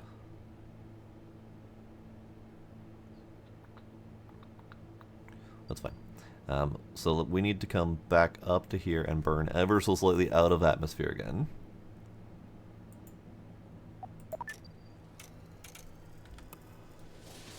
Bye, Joel. Miss you. That was fun. It's a nice journey we had together. Okay, so now we need to go point the prograde and get my apo or my periapsis no longer dipping into Jool. And that can be done with the slightest of touch. Done. 214. So it'll dip just barely above the atmosphere, and this thing will just forever be spinning in crazy circles around Jool. And I'm okay with that. Let's pop your solars back out. You can have them if you need them. Oh, oh, out. There we go. Lovely. We did a nice Jool mission. It worked. We did the do. Let me double check that the mission completed.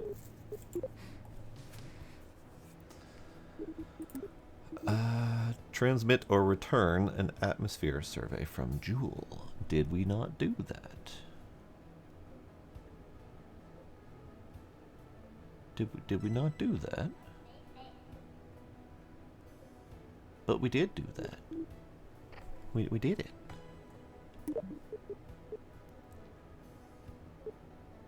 But we did it.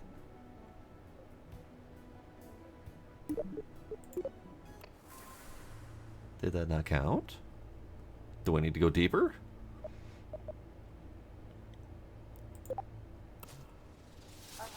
Hello again, Kinder. Welcome.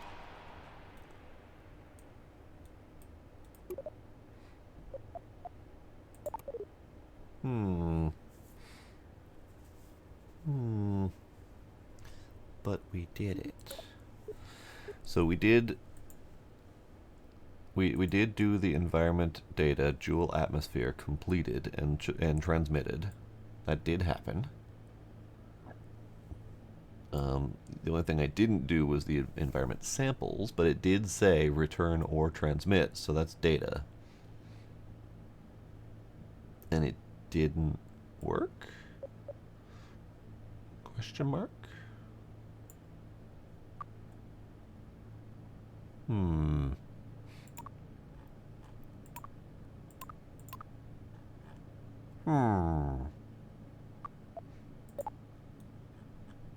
Do we dip a little bit deeper and just see what happens?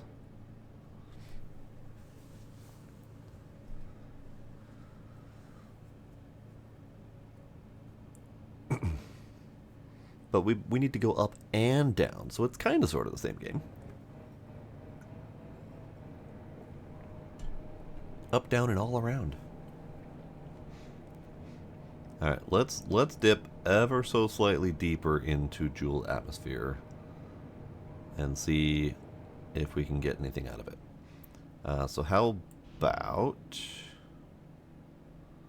we did 198, I think, before. So how about 175? 175.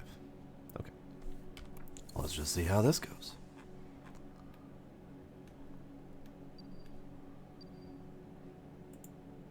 Warp it.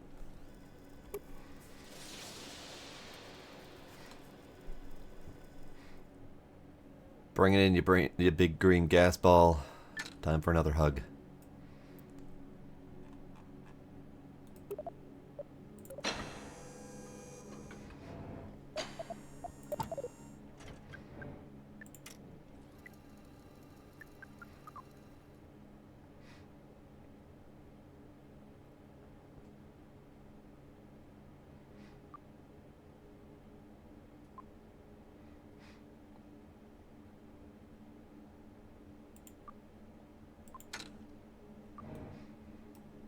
Alright, we're going in again.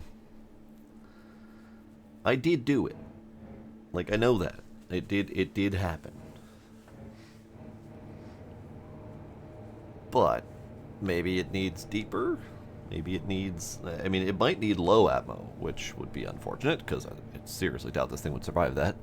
But we'll dip our toes in again a little bit deeper this time and see what happens.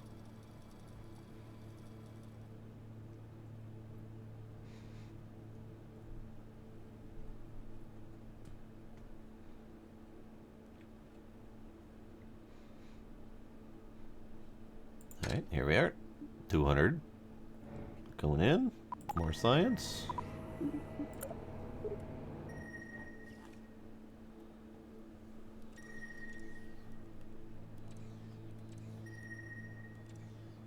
Ah, I think it might still be attempting to complete it, and maybe we weren't in long enough. So let's see if we're in long enough with this dip.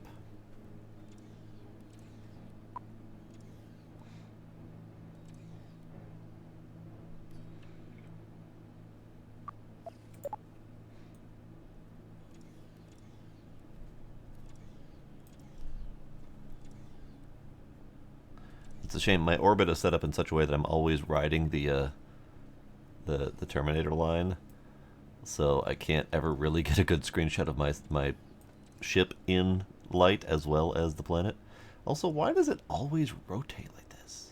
Why is my camera doing this? Oh man, that is murdering my Apo. My Apo is down to 300 something. Oh dear.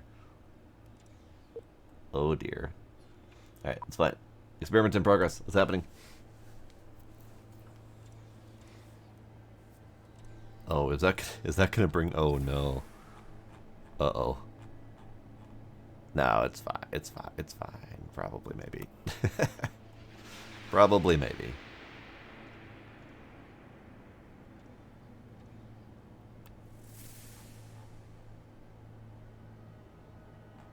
Man, the drag is intense. We are going back up, though. We're technically going back up. But that drag is wild. Oh boy.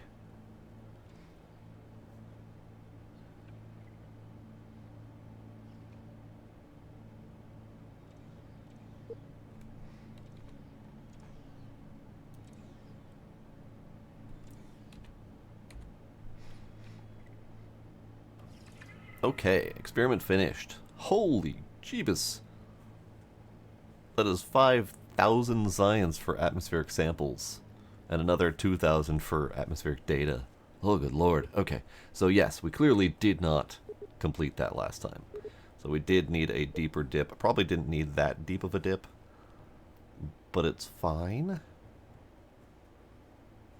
We'll just have to correct our orbit a little bit. Okay, so transmit. Get that thing back home. There's a lot of science. Thankfully, the solar panel is surviving this journey and is providing all of the energy it needs to transmit.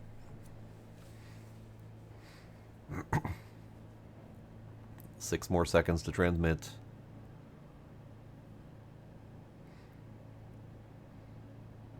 And done. Okay. But that does tell me that we need to make like a Jool plane or something that can like fly around Jool and collect science and come home again. That would be awesome. I don't know how to do that. It's probably going to take some experimentation and planning. But I would love to be able to do a Jool plane. Maybe I'll have to put some thought into that. That'd be kind of neat though. Alright. So we are coming back out. We are now out of danger.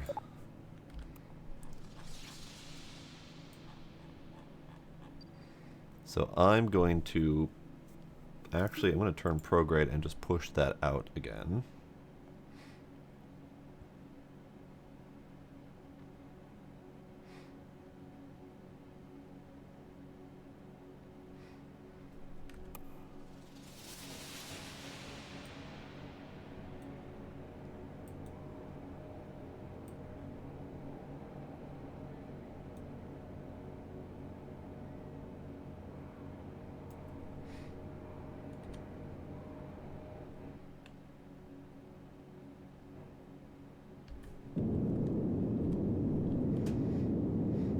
Push that out, back out to like 600 something, maybe 5. There, that's fine.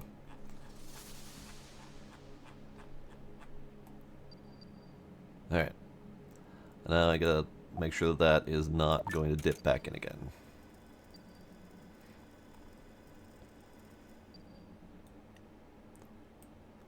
Oh, the other satellite is back again.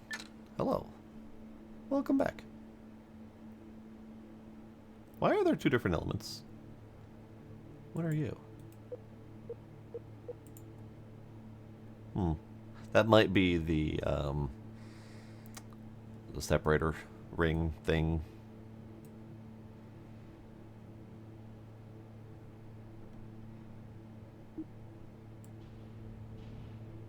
Okay, so that's back down, and then I do want to pull that back out because so it's not, so it's within this thing.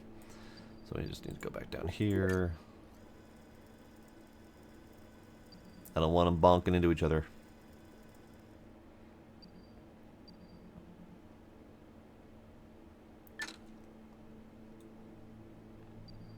And according to this, the orbit is so eccentric that it should never bounce off a lathe or any of the other moons. So we should be fine.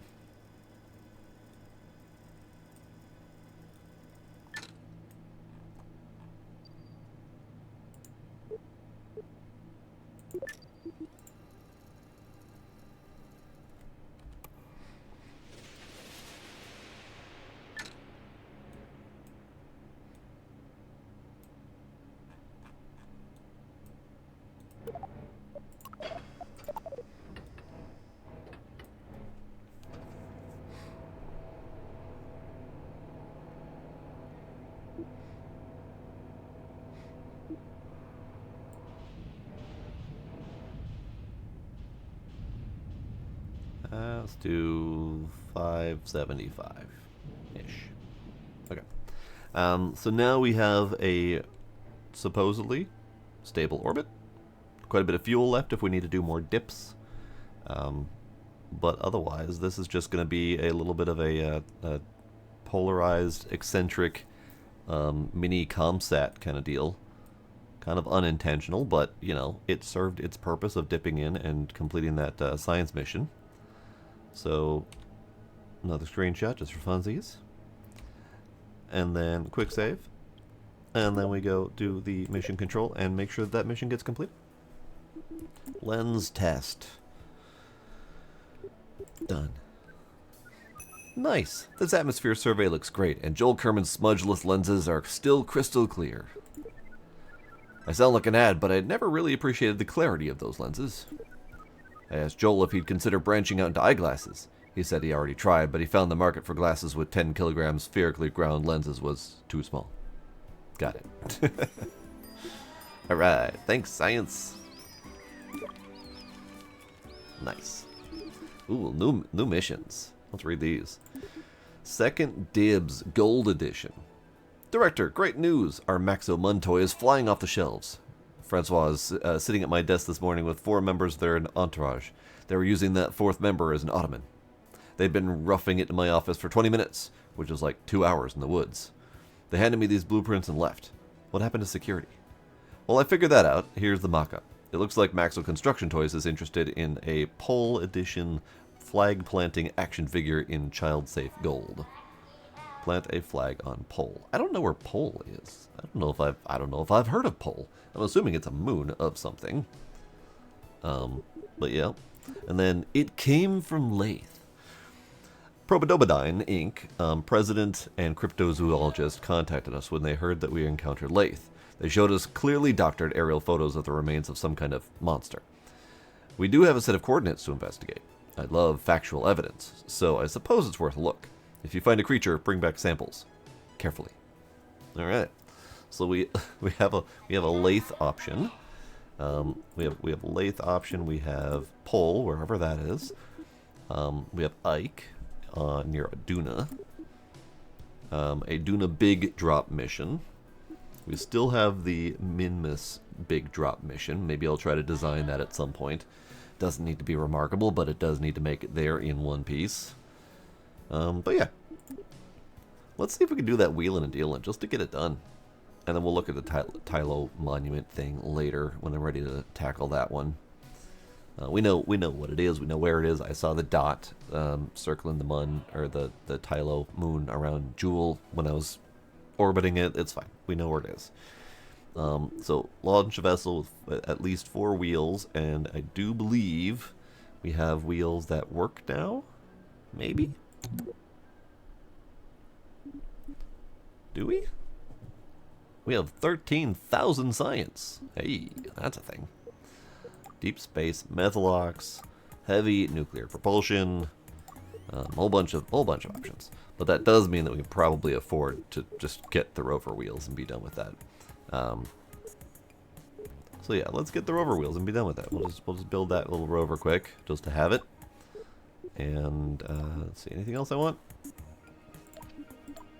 Kind of want the tiny and large docking.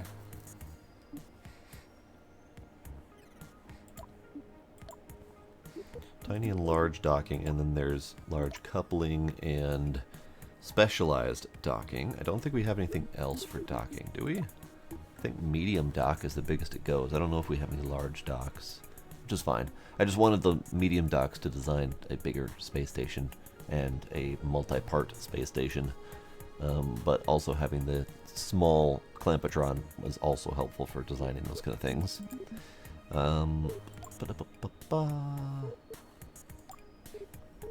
You know, we're just gonna finish these off because they're itty bitty.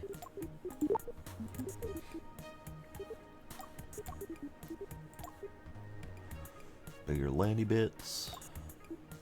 Oh, different landy bits, bigger landy bits. Different payloads. Truss adapters. Various plane things. At some point I'll do plane stuff. At some point, maybe. Alright, let's see if we can get something wheeled. Just to have a wheeled thing.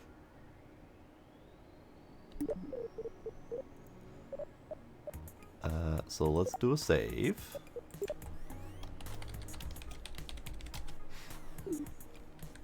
More exclamation. Then we go to the VAB. And we're just going to do something very basic for a rover just to get that science done. And then at some point, we'll maybe plan some rover missions. I've done a couple rover missions in KSP1, but I was never great at it. What do we have for rover capable bits? Ah, Rove Mate. Yes, it's a little rover. Love it. Where is the? Here we go. Launch pad. Let's do runway. And let's do.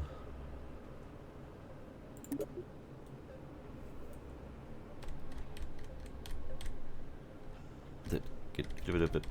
There we go. Seat. A little bit of seat.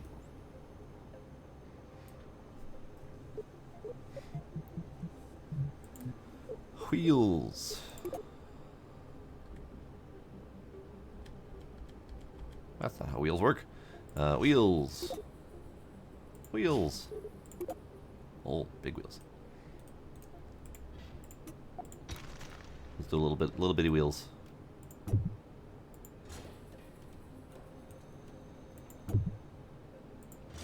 And since those are really tall, we're gonna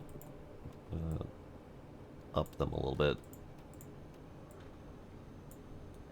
Yeah, a little bit lower to the ground, lower center of gravity here. Somewhere we actually do have a center of gravity meter. Is that?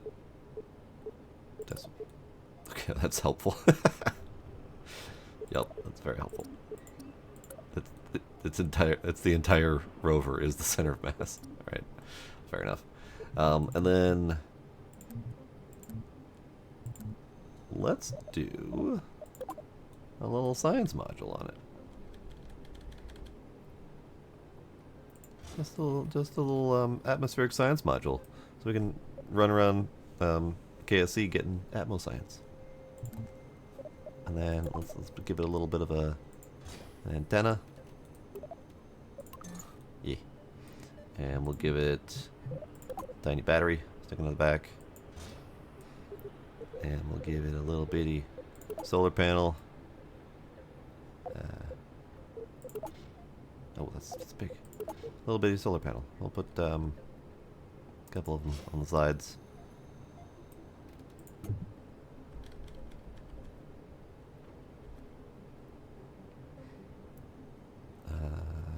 Actually, you can go in front.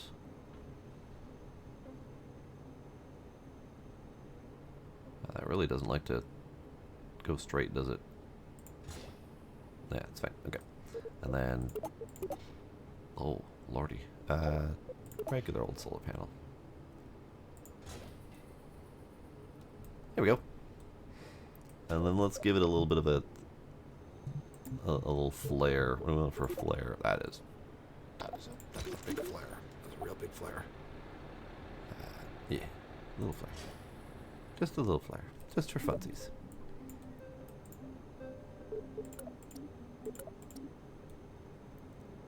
Just for funsies. It's stupid, but it's there. I don't think this thing needs too much else. Who's driving this thing? Let's put Valentina on there. Oh, it's dark. It's real dark. Let's make it less dark.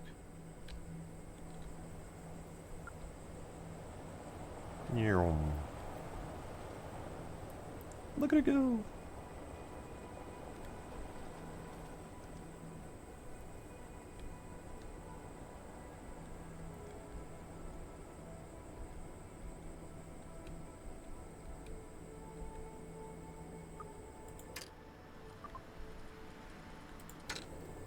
She's having a grand old time. Look at her. Look at her. She's enjoying herself. Not entirely sure why these are always going forward. Is that a thing we can stop? Auto friction controls on. Steering enabled is on. Traction level, braking power. Nope. Okay. All right. It just wants to go forward. All right, that's fair.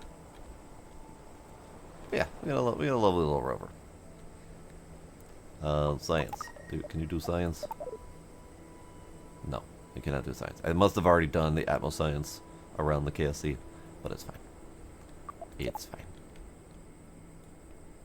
But yeah, a little rover. Definitely need to do better at designing rovers, but it's fine. But yeah, it was a fun little dip into rovers just for funsies. But that was actually going to be my last bit for tonight. Rocking a headache. I need to go take care of that problem. But yeah, we did Jool, and you know that's a perfectly fine place to end for the night. We did Jool. We gained about 10,000 science out of the deal. Very successful. Very happy. Very good. Let's just recover so we don't forget her. And then yeah, that'll be it for tonight. I enjoyed more KSP. I will probably end up doing a little bit of design in my off time to see if I can figure out what the next mission's going to be. We already have a big-ass launch vehicle that can get to Jool with quite a bit of extra to spare, so if I rip off that that satellite and put a lander or something on the top, we should be fine. But I'll have to figure that out. So, that's it for tonight. Tomorrow, I have tentative plans, but I'm not sure just yet. So we'll see. Maybe there'll be a vote in Discord or something. Draconite, Night, Kinder. Anyone else who's lurking out there? Appreciate y'all hanging out. I will see y'all next time. Bye.